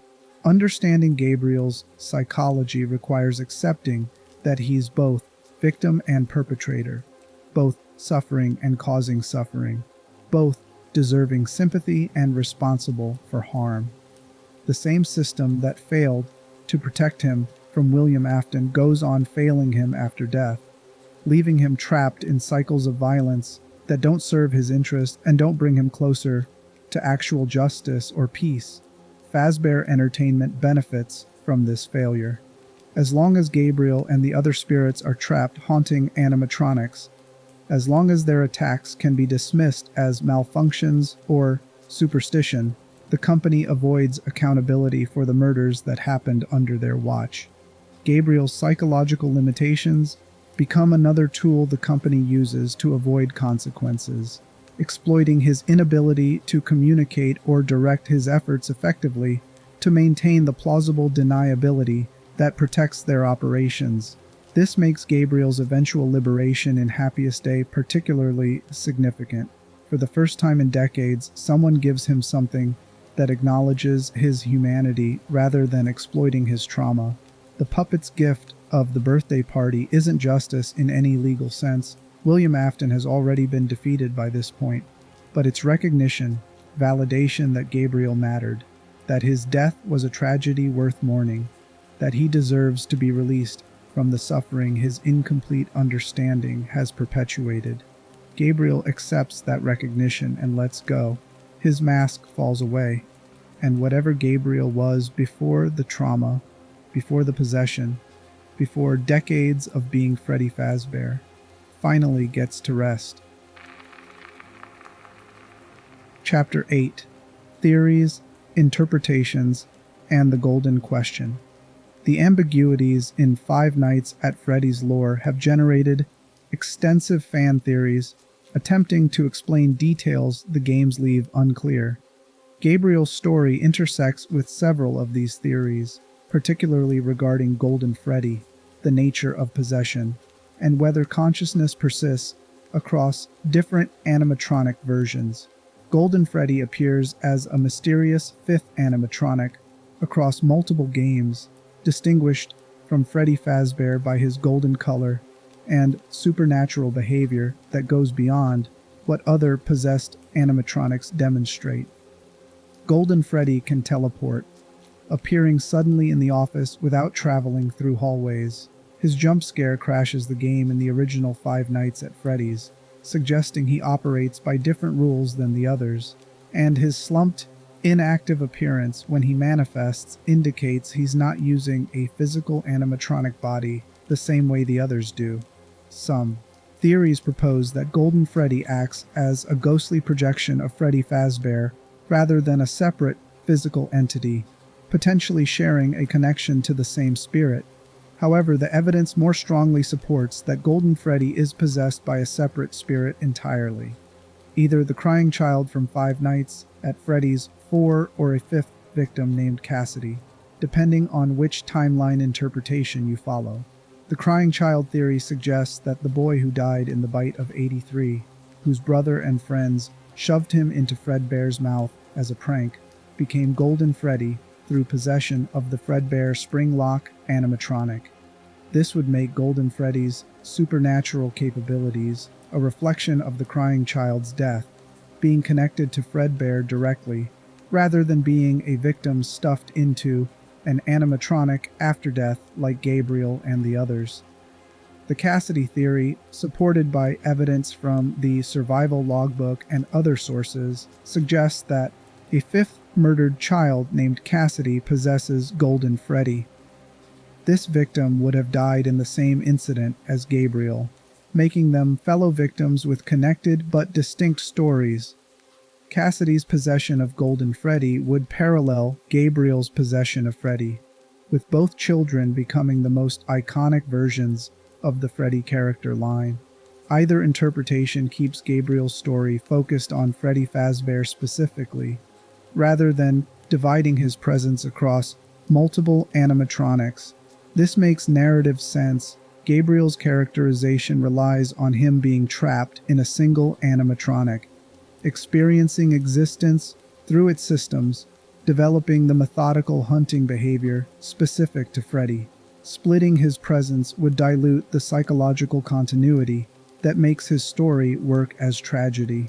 Another theoretical question involves whether Gabriel's consciousness transfers when Freddy's physical form changes.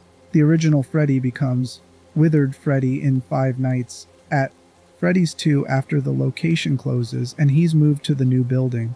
Does Gabriel experience this transfer as continuous existence in the same body that's been damaged, or as discontinuity where he's moved from one animatronic to another? The games never clarify whether spirits are bound to specific physical shells or to the concept of the animatronic regardless of its physical state. Some theories suggest that spirits are bound to remnant, a substance connected to possessed metal that allows consciousness to persist across melting and reforming. If Gabriel's spirit is bound to remnant within Freddy's endoskeleton, then, as long as that metal persists, Gabriel continues existing regardless of the animatronic's external appearance or condition. This would explain how the spirits survive fires and destruction that should end their existence. The remnant preserves their consciousness even when the animatronic is destroyed. This interpretation creates disturbing implications for Gabriel's experience. He might have been conscious while his animatronic body deteriorated, aware of the damage but unable to prevent it. He might have experienced the transition from the original Freddy to Withered Freddy as a form of physical degradation that he couldn't escape, only to be reshaped again into the classic Freddy of the 90s, and he might have remained conscious during the eventual fires that destroyed the animatronics entirely, experiencing the destruction of his vessel without understanding whether it would bring liberation or simply different suffering. The possession mechanics remain deliberately vague across the franchise, leaving room for interpretation about how much agency the spirits have, whether they control the animatronics or simply experience existence through them, and whether their actions represent conscious choices or trauma responses operating automatically through supernatural mechanisms. Gabriel's behavior suggests some level of conscious control. The methodical patience, the strategic route through the building, the music that plays when he's near, all indicate intention rather than pure automatic response. But whether Gabriel consciously thinks about these choices or experiences them as impulses he follows without deliberation is unclear. He might be making decisions in the way living humans do, weighing options and selecting actions based on goals. Or he might be experiencing the animatronic moving and acting according to patterns that feel right, without understanding why those patterns emerge. This ambiguity matters because it affects how much moral responsibility Gabriel bears for attacks on night guards. If he's fully conscious and choosing his actions, then he's responsible for harming people who didn't deserve it even while operating from understandable trauma and rage. If he's experiencing something closer to possession where the animatronic acts according to his emotional state without his conscious direction, then responsibility becomes more complicated. He's causing harm but not through deliberate choice. The franchise never resolves this question, possibly because both interpretations serve the horror effectively. Gabriel, as a conscious hunter, creates the disturbing image of a murdered child becoming a murderer. Gabriel, as traumatized consciousness trapped inside a hunting machine, creates the tragedy of someone who can't control their actions but suffers awareness of what they're doing. Fan theories also debate whether Gabriel and the other children retain memories of their lives before death. Do they remember their families, their homes, their friends? Do they experience grief over the lives they lost alongside rage at who took those lives from them? Or has the trauma of death and possession erased everything except the emotions tied to their murders? The Happiest Day minigame suggests the children retain enough sense of self to recognize a birthday party as meaningful, implying they remember that birthdays are supposed to be celebrations, that being given cake and gathering with others holds significance. This indicates some continuity of memory and identity beyond pure trauma response. But whether they remember specific details of their pre-death lives, or just vague impressions of what childhood should have included, remains unclear. For Gabriel specifically, the question of memory affects how we understand his leadership role among the spirits. If he retains clear memories of his life, he might have been older than the others, developed enough to take responsibility for the group in ways younger children couldn't. If his memories are fragmented or absent, his leadership might be purely a function of possessing Freddy rather than anything about Gabriel as a person. The games don't provide definitive answers to these questions, leaving space for interpretation that serves different narrative purposes. Gabriel can be understood as a fully developed character with agency and memory, as a fragmented consciousness operating on trauma and instinct, or as something between these extremes that shifts depending on circumstances and time since death. What remains consistent across interpretations is that Gabriel's story is fundamentally tragic. A child died violently at the hands of someone who should never have had access to him. That child's spirit became trapped in circumstances that prevented healing or justice through legitimate means. His attempts to address the wrong done to him were misdirected and harmful to others, and his eventual liberation required someone else's intervention rather than something he could achieve through his own actions. This tragedy connects to broader themes about institutional failure and how systems abandon the vulnerable. Gabriel was failed by the adults who should have supervised him at Freddy Fazbear's Pizza. He was failed by the investigation that didn't identify or prosecute his killer. He was failed by Fazbear Entertainment's decision to prioritize business operations over addressing why children died at their establishment. And he was failed after death by the supernatural circumstances that trapped him in rage-driven existence without providing the understanding or support he'd need to escape that trap. Freddy Fazbear became the symbol of all these failures. Gabriel's possession turned the friendly mascot into a representation of how childhood innocence is betrayed when adults prioritize convenience or profit over protection. Every iteration of Freddy across the franchise carries echoes of this original betrayal, reminding players that the cheerful entertainment they're experiencing was built on foundations of covered-up tragedy and systemic neglect. Understanding Freddy requires holding all of these dimensions simultaneously. The character is designed to entertain, the child's life taken inside him, the corporation using his image to continue profiting despite its history, the trauma that can't be resolved through violence, the eventual liberation that comes not through revenge but through acknowledgement and release. These elements combine to create a character study that goes far beyond simple horror.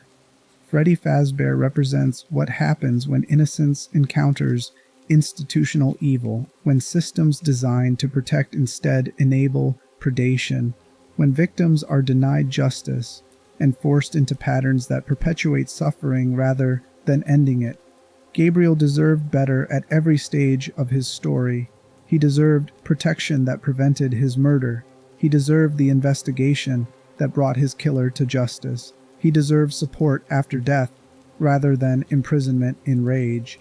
And he deserved liberation that came from his own healing rather than requiring external intervention to give him permission to rest. But the systems that should have provided these things failed him completely. And Freddy Fazbear stands as the permanent reminder of that failure. The friendly face that can never be separated from the body it concealed. The mascot that represents both what childhood entertainment promises and what institutional negligence actually delivers. Chapter 9: The Legacy Beyond Gabriel. Gabriel's story concludes with his liberation in happiest day, mask removed and spirit released to whatever existence awaits beyond possession and trauma. But Freddy Fazbear continues existing as character and symbol, appearing in new games and iterations that carry forward the weight of what the original Freddy represented, without requiring continued suffering from Gabriel himself. This separation between Gabriel and Freddy is crucial for understanding the franchise's trajectory. The early games tied the horror directly to murdered children, making possession and revenge the core driver of animatronic behavior. Later games introduced new threats and mechanisms while maintaining Freddy as central figure, creating continuity of symbol even as the specific source of horror shifts. Glamrock Freddy in Security Breach represents the most significant departure from Gabriel's legacy. Instead of hunting the player, Glamrock Freddy protects Gregory from other threats in the Pizzaplex. He demonstrates genuine care and concern, risking his own functionality to keep the child safe.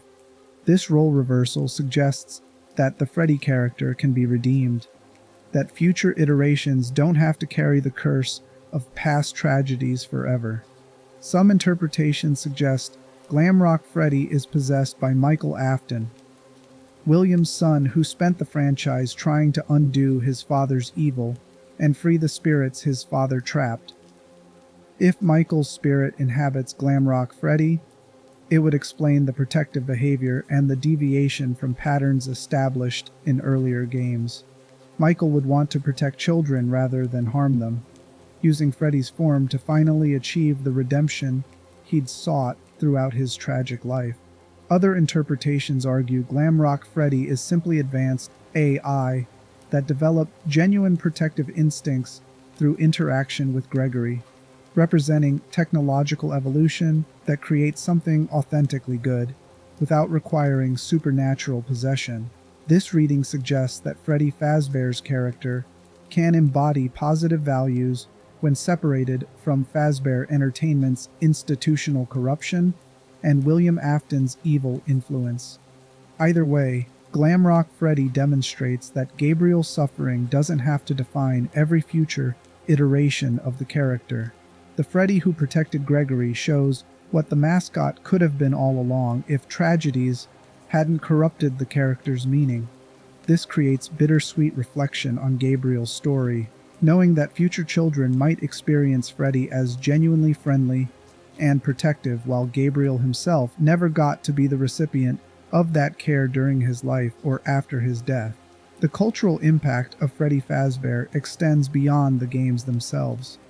The character became instantly recognizable within gaming culture, appearing in merchandise, fan art, animations, and discussions that analyzed the franchise's lore and horror. Freddy's face became shorthand for Five Nights at Freddy's as a whole, representing the franchise in ways that few horror game mascots achieve. This recognition stems partly from the character's design, friendly enough to be approachable, but unsettling enough to suggest threat even before players understand the possession element. The brown bear with the top hat and bow tie reads as entertainment mascot first and horror monster second, creating cognitive dissonance that makes the horror more effective when it emerges. But the lasting impact comes from what Freddy represents thematically. The character taps into widespread cultural anxieties about childhood entertainment spaces, about whether the places marketed as safe for children actually protect them or simply exploit them for profit.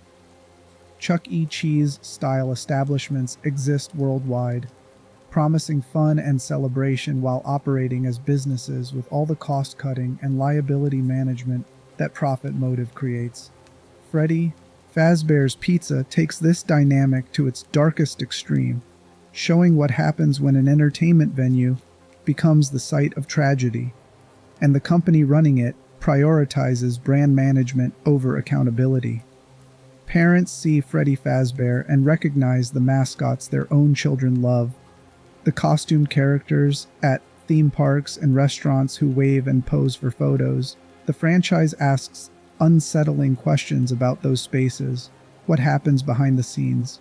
Who verifies these establishments are actually safe? How would anyone know if something went wrong? Gabriel's story provides the nightmare answer, that something can go catastrophically wrong and the company will simply cover it up and continue operating. This resonates because similar failures happen in reality. Venues where children should be safe experience accidents, negligence, and occasionally deliberate harm. Companies respond with damage control and legal maneuvering rather than systemic reform. Mascots continue, smiling for cameras, while institutions behind them prioritize protecting their image over protecting the vulnerable people they claim to serve. Freddy Fazbear became a cultural symbol of these dynamics, representing the friendly face that might be hiding institutional failure. The character's popularity suggests collective recognition of this theme, that Five Nights at Freddy's tapped into anxieties many people feel but rarely articulate about whether childhood spaces are genuinely safe or simply marketed as safe. Gabriel's specific story adds emotional weight to this symbolism. He's not an abstract representation of institutional failure. He's a murdered child whose death was covered up and whose suffering was exploited for decades. The horror of Freddy Fazbear isn't just that he's a possessed animatronic, it's that he represents a specific tragedy that was preventable and should have prompted systemic change, but instead got buried beneath corporate priorities. This makes Freddy's eventual liberation narratively significant beyond just concluding Gabriel's arc. When the mask falls away in Happiest Day, when Gabriel is finally free to rest, it represents not just one child's peace, but symbolic acknowledgement that the victims matter more than the institution's image. The franchise stops protecting Fazbear Entertainment's interests and instead gives the murdered children the recognition they deserved. The subsequent games continue using Freddy without requiring Gabriel's continued suffering, showing that the character can exist as symbol and brand without depending on active tragedy.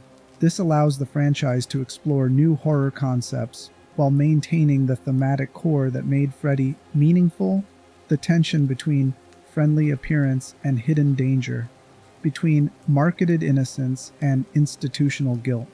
Freddy Fazbear's legacy ultimately separates into two tracks. Gabriel's personal story concludes with hard-won peace after decades of trauma and misdirected rage. Freddy's symbolic story continues as the franchise expands, carrying forward the warnings about institutional failure and the dark possibilities hidden behind entertainment industry smiles. Both legacies matter. Gabriel matters because his suffering was real within the narrative, because his specific tragedy drives the emotional core of the franchise, because remembering him as a murdered child, rather than just a game mechanic, preserves the human cost of the horrors depicted. Freddy matters because symbols persist across iterations, because the character represents themes that remain relevant regardless of which timeline or game you're examining. Together they create the complete picture, of what Freddy Fazbear means within Five Nights at Freddy's and why the character became the face of the franchise. Gabriel's tragedy gave Freddy emotional resonance. Freddy's ubiquity gave Gabriel's story cultural reach. And the tension between friendly mascot and terrible truth created horror that continues resonating because it speaks to real anxieties about how institutions treat the vulnerable people who trust them. Chapter 10: The Mirror Effect. Why We're Drawn to Freddy. Understanding Freddy Fazbear requires examining not just what the character is, but why players and audiences connect with him, despite, or perhaps because of, the horror he represents. The franchise's massive success indicates that something about Freddy resonates beyond simple jump scares or game mechanics. That resonance comes from how the character functions as a mirror, reflecting anxieties and experiences that audiences recognize even when they can't articulate them directly. Gabriel's story operates as childhood trauma made literal. Most people don't experience supernatural possession or become trapped inside animatronics, but the psychological dynamics his story explores appear across countless real experiences. The feeling of being frozen in a traumatic moment, unable to move forward or process what happened. The rage at injustice that seems impossible to resolve through legitimate channels. The way trauma can make you hurt people who don't deserve it while the person actually responsible remains untouched. The isolation of suffering that nobody around you understands or acknowledges. These patterns aren't unique to murdered children. They appear in anyone who's experienced trauma that wasn't properly addressed, that left them stuck in emotional responses they can't escape, that transformed them into versions of themselves they don't recognize.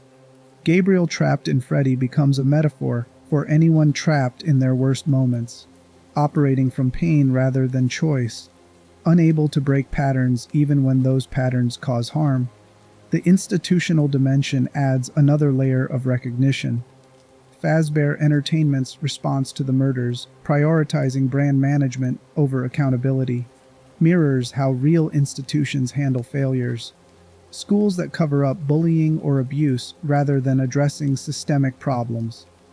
Companies that settle lawsuits quietly while continuing dangerous practices. Organizations that value their reputation more than the people they're supposed to serve. These dynamics are common enough that most adults have witnessed or experienced them directly, creating immediate recognition when Freddy Fazbear's Pizza demonstrates the same patterns in exaggerated horror form. Freddy himself, as the friendly mascot placed over this institutional rot, represents the cognitive dissonance that comes with recognizing institutional failure. We're taught to trust certain symbols and authorities, told that places with cheerful mascots and family-friendly marketing must be safe. Discovering that those symbols can coexist with terrible harm underneath requires reconciling contradictory information, accepting that the friendly face doesn't guarantee friendly reality.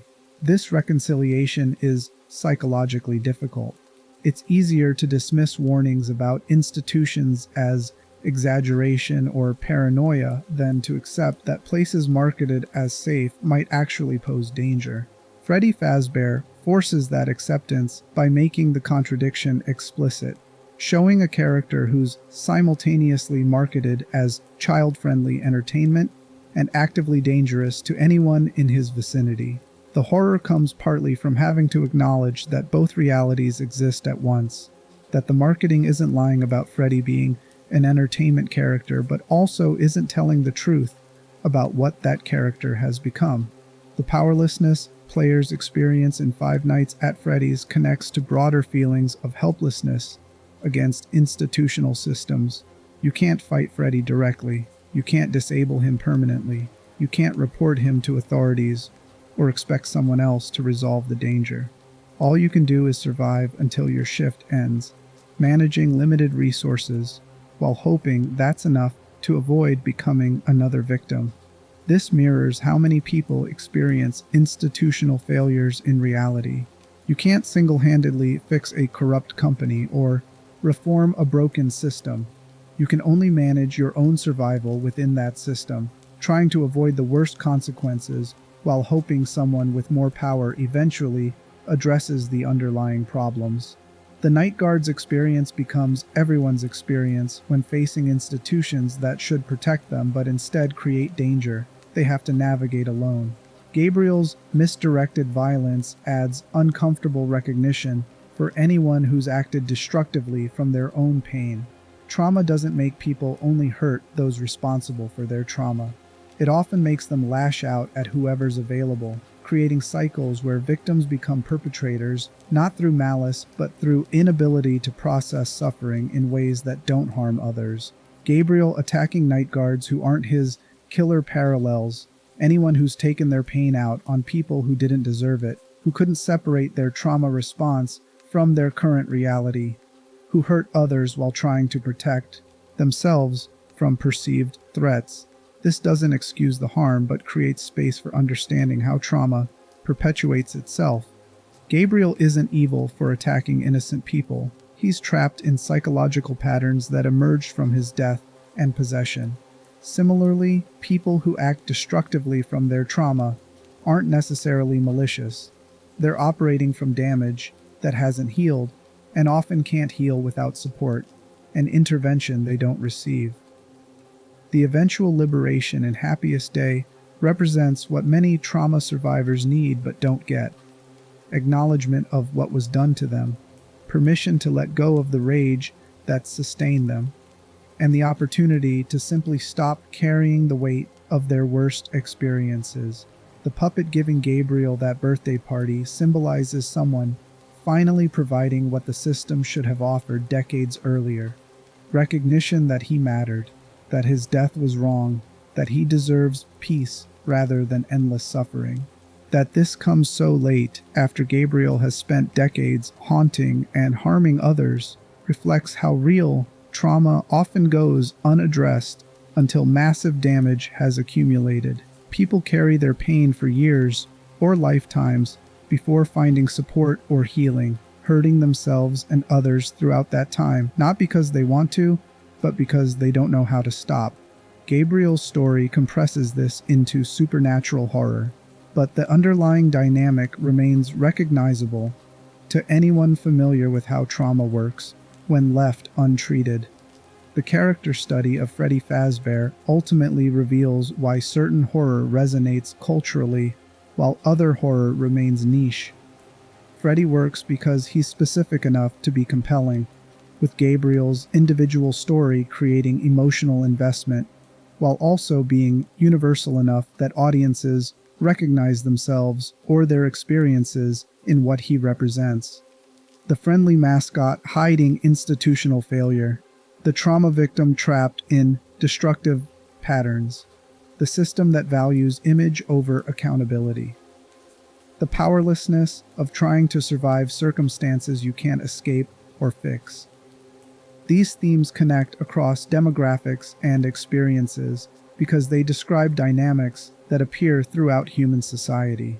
Not everyone experiences them identically or with equal severity, but most people have encountered versions of these patterns enough to recognize them when depicted through horror storytelling.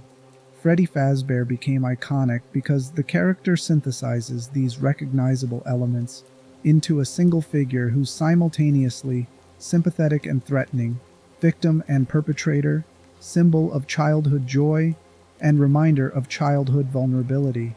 Understanding him requires holding all these contradictions at once, refusing the comfort of simple categorization in favor of acknowledging the complex reality that trauma and institutions create. Gabriel deserved better than what he received. Freddy Fazbear represents the permanent evidence of that failure, a character who can never be separated from the child whose death and suffering made him meaningful. Together they ask audiences to confront uncomfortable truths about how society treats its vulnerable members, what happens when institutions prioritize profit over protection, and how easily the friendly faces we're taught to trust can become symbols of our worst failures to protect those who need protection most. Chapter 11. The question nobody wants to answer. We've traced Gabriel's story from murdered child to possessed, animatronic to liberated spirit. We've examined Freddy Fazbear as a character, symbol, and corporate mascot. We've explored the institutional failures that enabled tragedy and the psychological dynamics that perpetuated suffering long after the initial harm. But there's a question that sits underneath everything we've covered, one that the franchise asks implicitly but never answers directly. What responsibility do we bear as audiences consuming entertainment built on child death? Five Nights at Freddy's is phenomenally successful. Millions of people have played the games, watched playthroughs, consumed fan content, purchased merchandise featuring Freddy Fazbear's face. The franchise generates massive revenue and cultural presence, and all of it is built on the premise of murdered children possessing animatronics, of childhood trauma expressed through horror, entertainment. This creates ethical tension that's easy to ignore but worth examining. Gabriel's suffering, fictional though it is, serves as entertainment. His death and possession and decades of trauma-driven haunting exist so players can experience fear and solve puzzles and engage with lore. The character study we've conducted treats his pain as meaningful subject matter for analysis. But that analysis is only possible because his pain was created deliberately by game developers as content for audiences to consume. Does this exploitation mirror the institutional dynamics the franchise critiques? Fazbear Entertainment uses tragedy to maintain their business. The Five Nights at Freddy's franchise uses fictional tragedy to create a business. Both involve taking child death and making it serve commercial purposes. The fact that Gabriel isn't real doesn't eliminate the parallel. It just shifts where the ethical questions apply. Some would argue this comparison is unfair.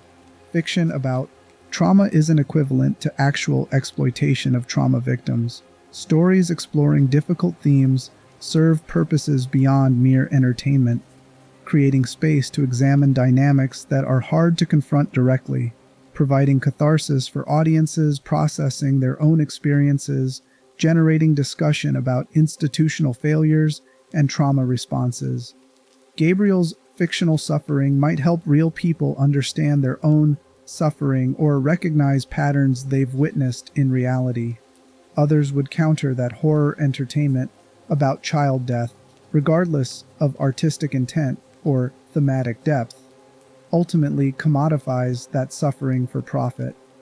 The games could explore institutional failure and trauma without centering murdered children specifically. The choice to make Gabriel and the other victims children rather than adults intensifies the horror, making their deaths feel more wrong and their suffering more tragic, which enhances the product's emotional impact and therefore its commercial value. This isn't accidental. It's calculated use of the audience's protective feelings toward children to create stronger engagement with the content. The franchise doesn't resolve this tension. It depicts Fazbear Entertainment as morally bankrupt for covering up child murders while simultaneously being a product that profits from depicting child murders. It asks audiences to recognize institutional evil while participating in an institution that monetizes fictional versions of that evil. This creates a strange mirror effect where consuming the franchise becomes complicit in the dynamics the franchise critiques. Maybe that's the point. Maybe Five Nights at Freddy's works because it implicates its audience in the systems it's condemning, forcing recognition that we participate in institutions that value profit over ethics, that we consume entertainment derived from suffering, that we're part of the machinery that creates and perpetuates the problems we claim to oppose. Gabriel's story becomes uncomfortable not just because of what happened to him, but because engaging with his story requires acknowledging our role as consumers in a system that turned his suffering into a product. This interpretation suggests the franchise is more sophisticated than it might appear. using horror mechanics to trap audiences in recognition of their own complicity. You came for jump scares and survival gameplay. You stayed for lore about institutional failure and childhood trauma. And at some point, you have to reckon with the fact that your entertainment is built on fictional child death, that you've purchased and consumed and enjoyed products depicting Gabriel's murder and possession and decades of suffering. That reckoning doesn't have easy answers. Acknowledging it doesn't automatically make consuming the franchise unethical, nor does it mean the franchise shouldn't exist or that audiences should feel guilty for engaging with it. Fiction serves complex purposes, and people process difficult themes through stories that would be unbearable if experienced directly. But the acknowledgement matters because it resists the comfortable position of being the enlightened audience member who sees Fazbear Entertainment's evil while remaining separate from similar dynamics. We're not separate. We're participating in commercial entertainment that uses child death as its foundation. That participation might be justified through artistic merit, thematic exploration, or the clear distinction between fiction and reality. But the justification doesn't eliminate the underlying dynamic. It just provides framework for accepting it.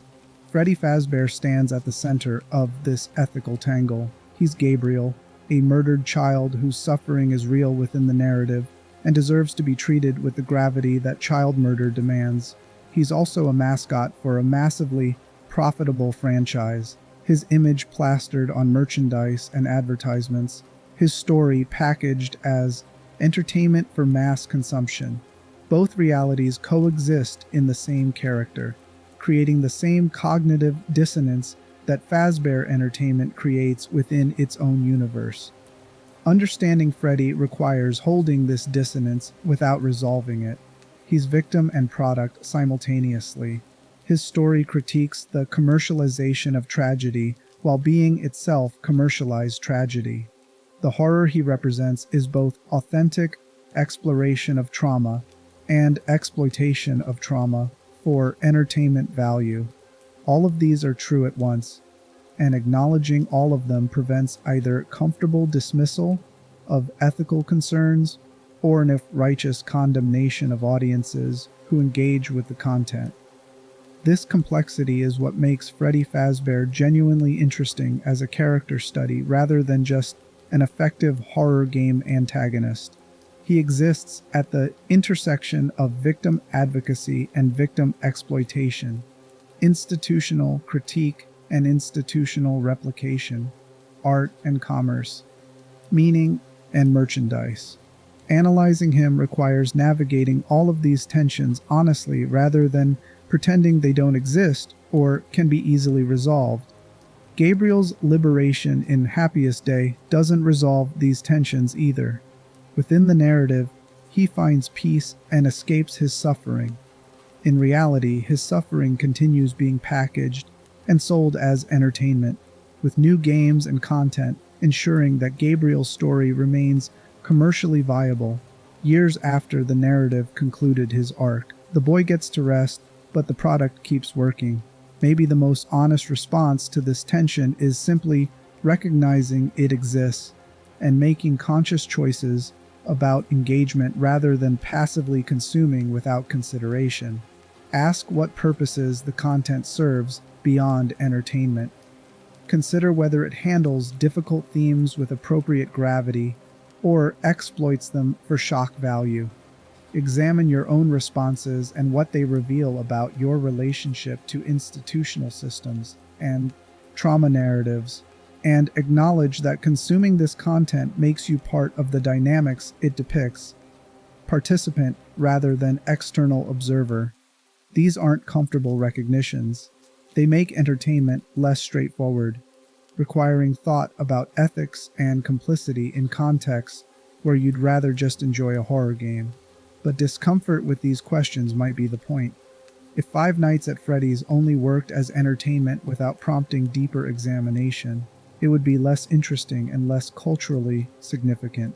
The fact that Freddy Fazbear forces confrontation with uneasy questions about what we consume and why is part of what makes the character compelling beyond simple scares.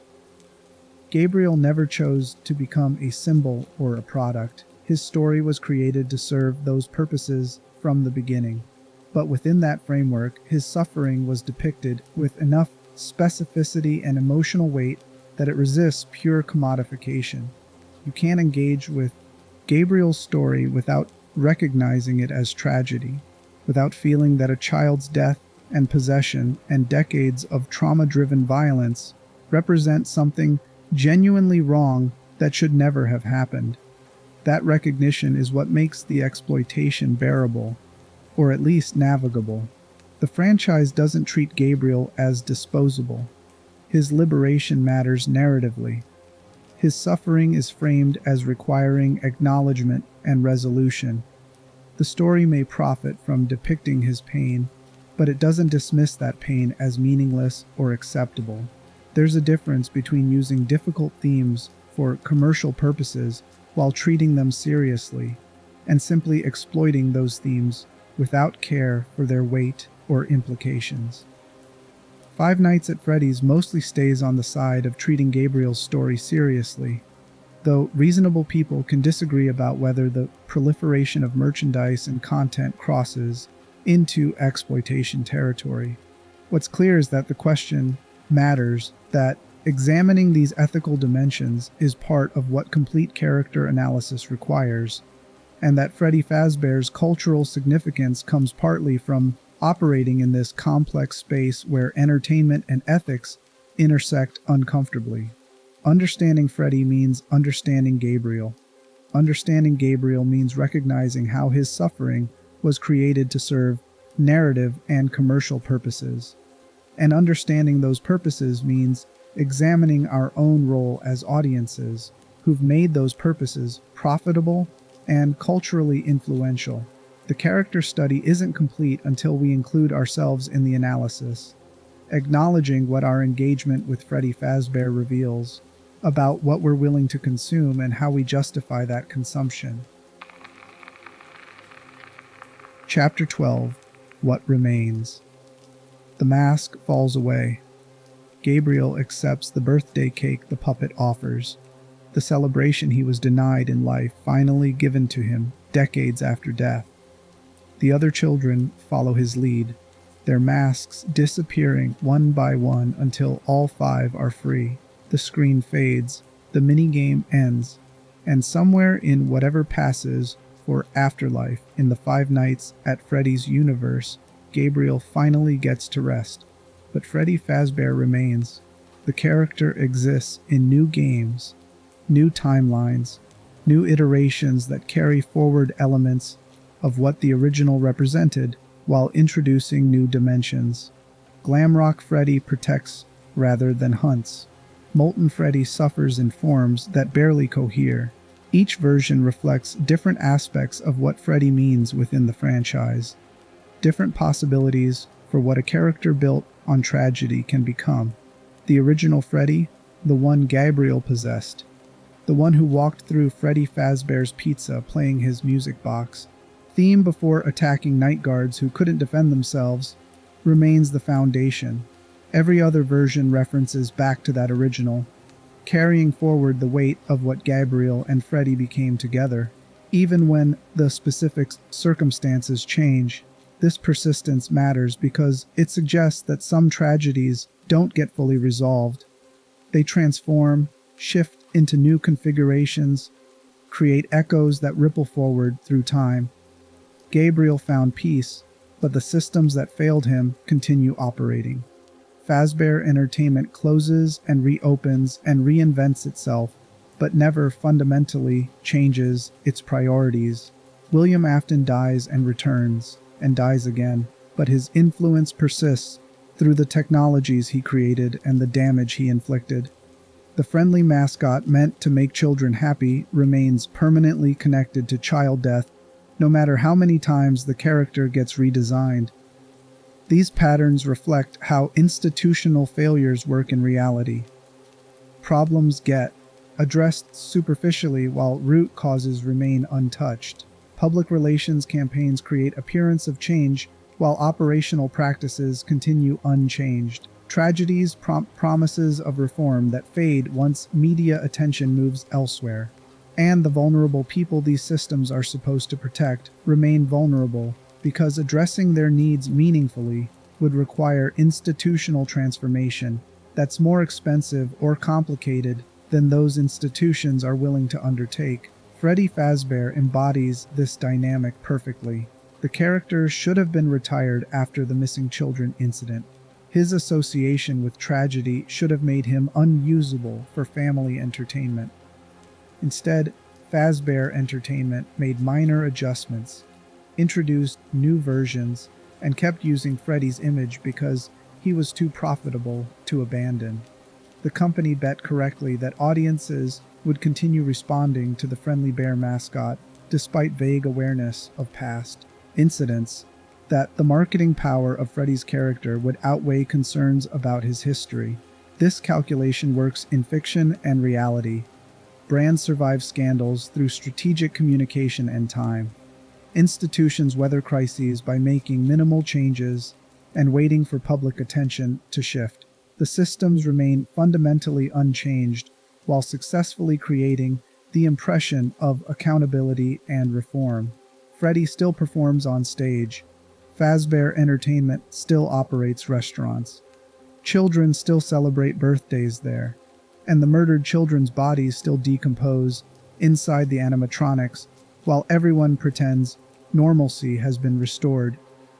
Gabriel's story concludes with his liberation, but the larger story about institutions and accountability doesn't conclude because those dynamics continue operating. New children might be endangered by future failures. New employees might be hurt or killed by animatronics that should have been destroyed. New tragedies might accumulate because the fundamental lesson that profit shouldn't take priority over safety. That brand image shouldn't matter more than accountability.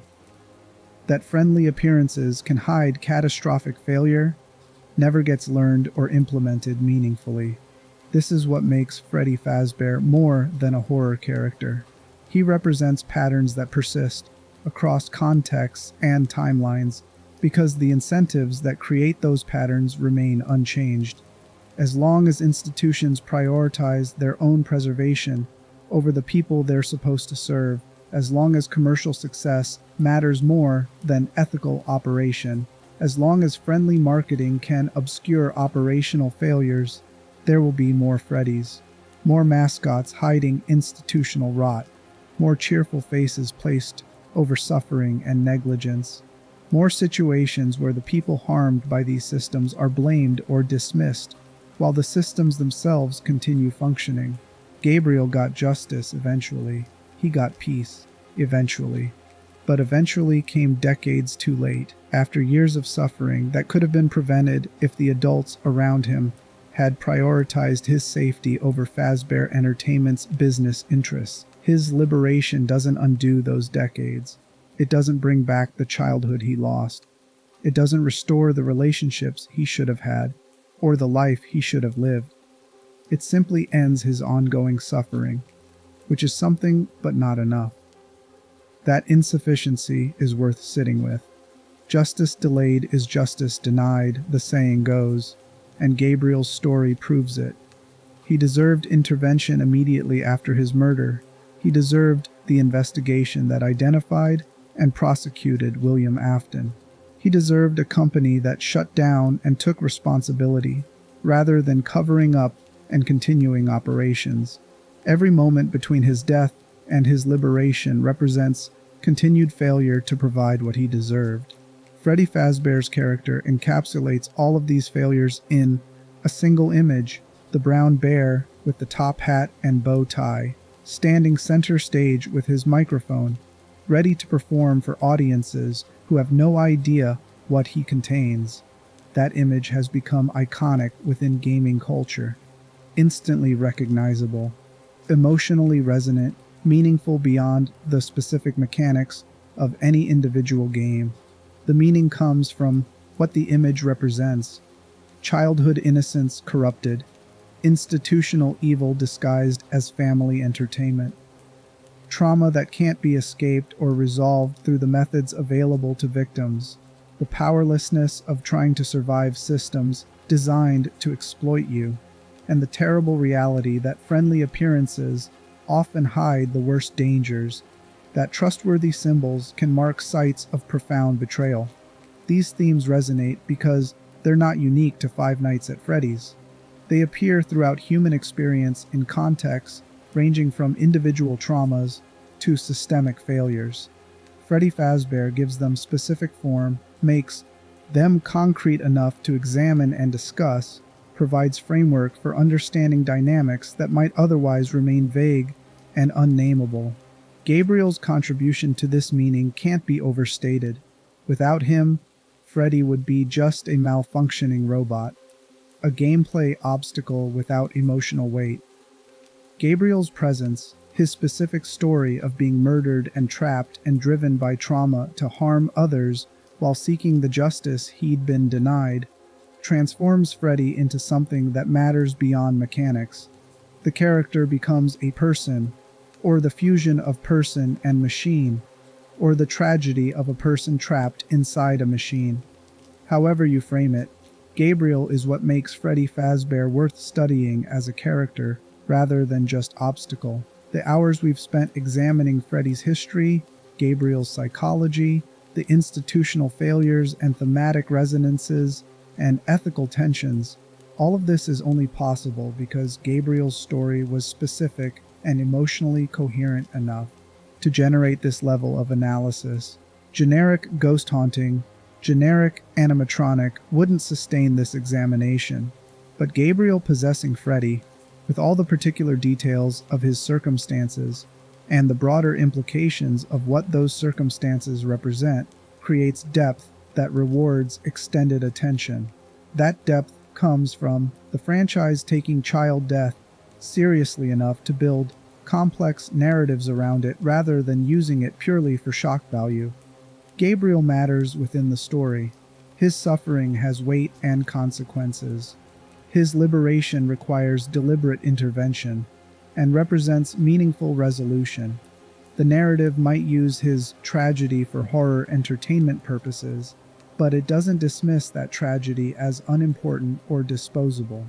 This treatment of difficult themes separates effective horror from exploitation horror. Both might depict terrible things, but one maintains an ethical framework acknowledging that those terrible things matter, while the other simply uses them as content without concern for their implications. Five Nights at Freddy's mostly maintains that ethical framework, treating Gabriel's murder and possession as genuinely wrong, as requiring acknowledgement and resolution, as creating obligations that the narrative eventually fulfills through Happiest Day. Freddy Fazbear will continue appearing in new content. The character is too central to the franchise, too commercially valuable, too culturally recognizable to set aside. Future games will introduce new versions with new contexts and new meanings, but they'll all carry forward elements of what the original Freddy represented, the specific tragedy of Gabriel's story, and the universal themes about institutional failure and childhood vulnerability that his story explored. Understanding Freddy Fazbear means understanding this dual nature. He's Gabriel's tragedy made permanent and visible.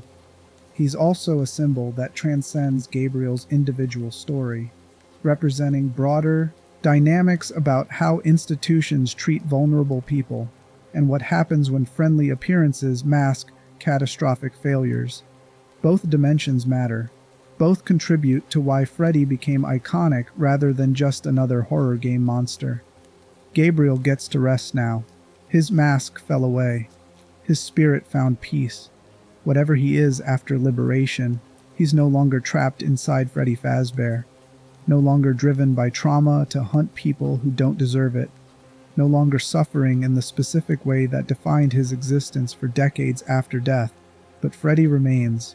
The character continues performing his function, entertaining and frightening audiences, serving as symbol and product and reminder. That continuation isn't betrayal of Gabriel's memory. It's acknowledgement that symbols persist beyond the specific circumstances that created them, that characters take on meanings their origins never fully contain. What remains is a brown bear in a top hat, standing center stage holding a microphone. Behind him is a story of institutional failure and childhood trauma and misdirected justice and eventual liberation. Inside him, there's nothing anymore. Gabriel is gone. The body that was stuffed into Freddy's shell decades ago is long since destroyed. The spirit that possessed him has moved on to whatever awaits beyond the supernatural imprisonment that defined his death and afterlife. What remains is the character, the mascot, the symbol, the friendly face that will always be connected to everything it once concealed. That's Freddy Fazbear. That's who he is and what he represents. That's why he matters and why his story deserves the hours of examination we've given it. The mask has fallen away, but what the mask revealed doesn't disappear just because we've acknowledged it. It stays with us. Like all difficult truths, stay with us once we've confronted them honestly. And maybe that's what Freddy Fazbear's character study ultimately offers, the opportunity to look directly at uncomfortable realities about institutions and trauma and complicity, to sit with the discomfort those realities create, and to carry forward the understanding that friendly appearances don't guarantee friendly reality, that what we're told to trust might be exactly what we need to question most carefully. Gabriel got his birthday party. Decades late, but he got it. The cake was placed before him. The other children gathered around. And somewhere in the space between tragedy and resolution, between suffering and peace, between the character designed to entertain and the child murdered inside him, something that had been broken finally got to rest. The lights come up at 6 a.m. The night ends, and Freddy Fazbear stands motionless on the show stage, ready for another day of performance, carrying everything he's ever been and everything he's come to represent. The friendly mascot for horrors that should never have been allowed to happen and will inevitably happen again, because the systems that enabled them learned nothing from the suffering they caused. That's the truth Freddy Fazbear forces us to recognize. And maybe recognizing it is the closest thing to justice the real world allows.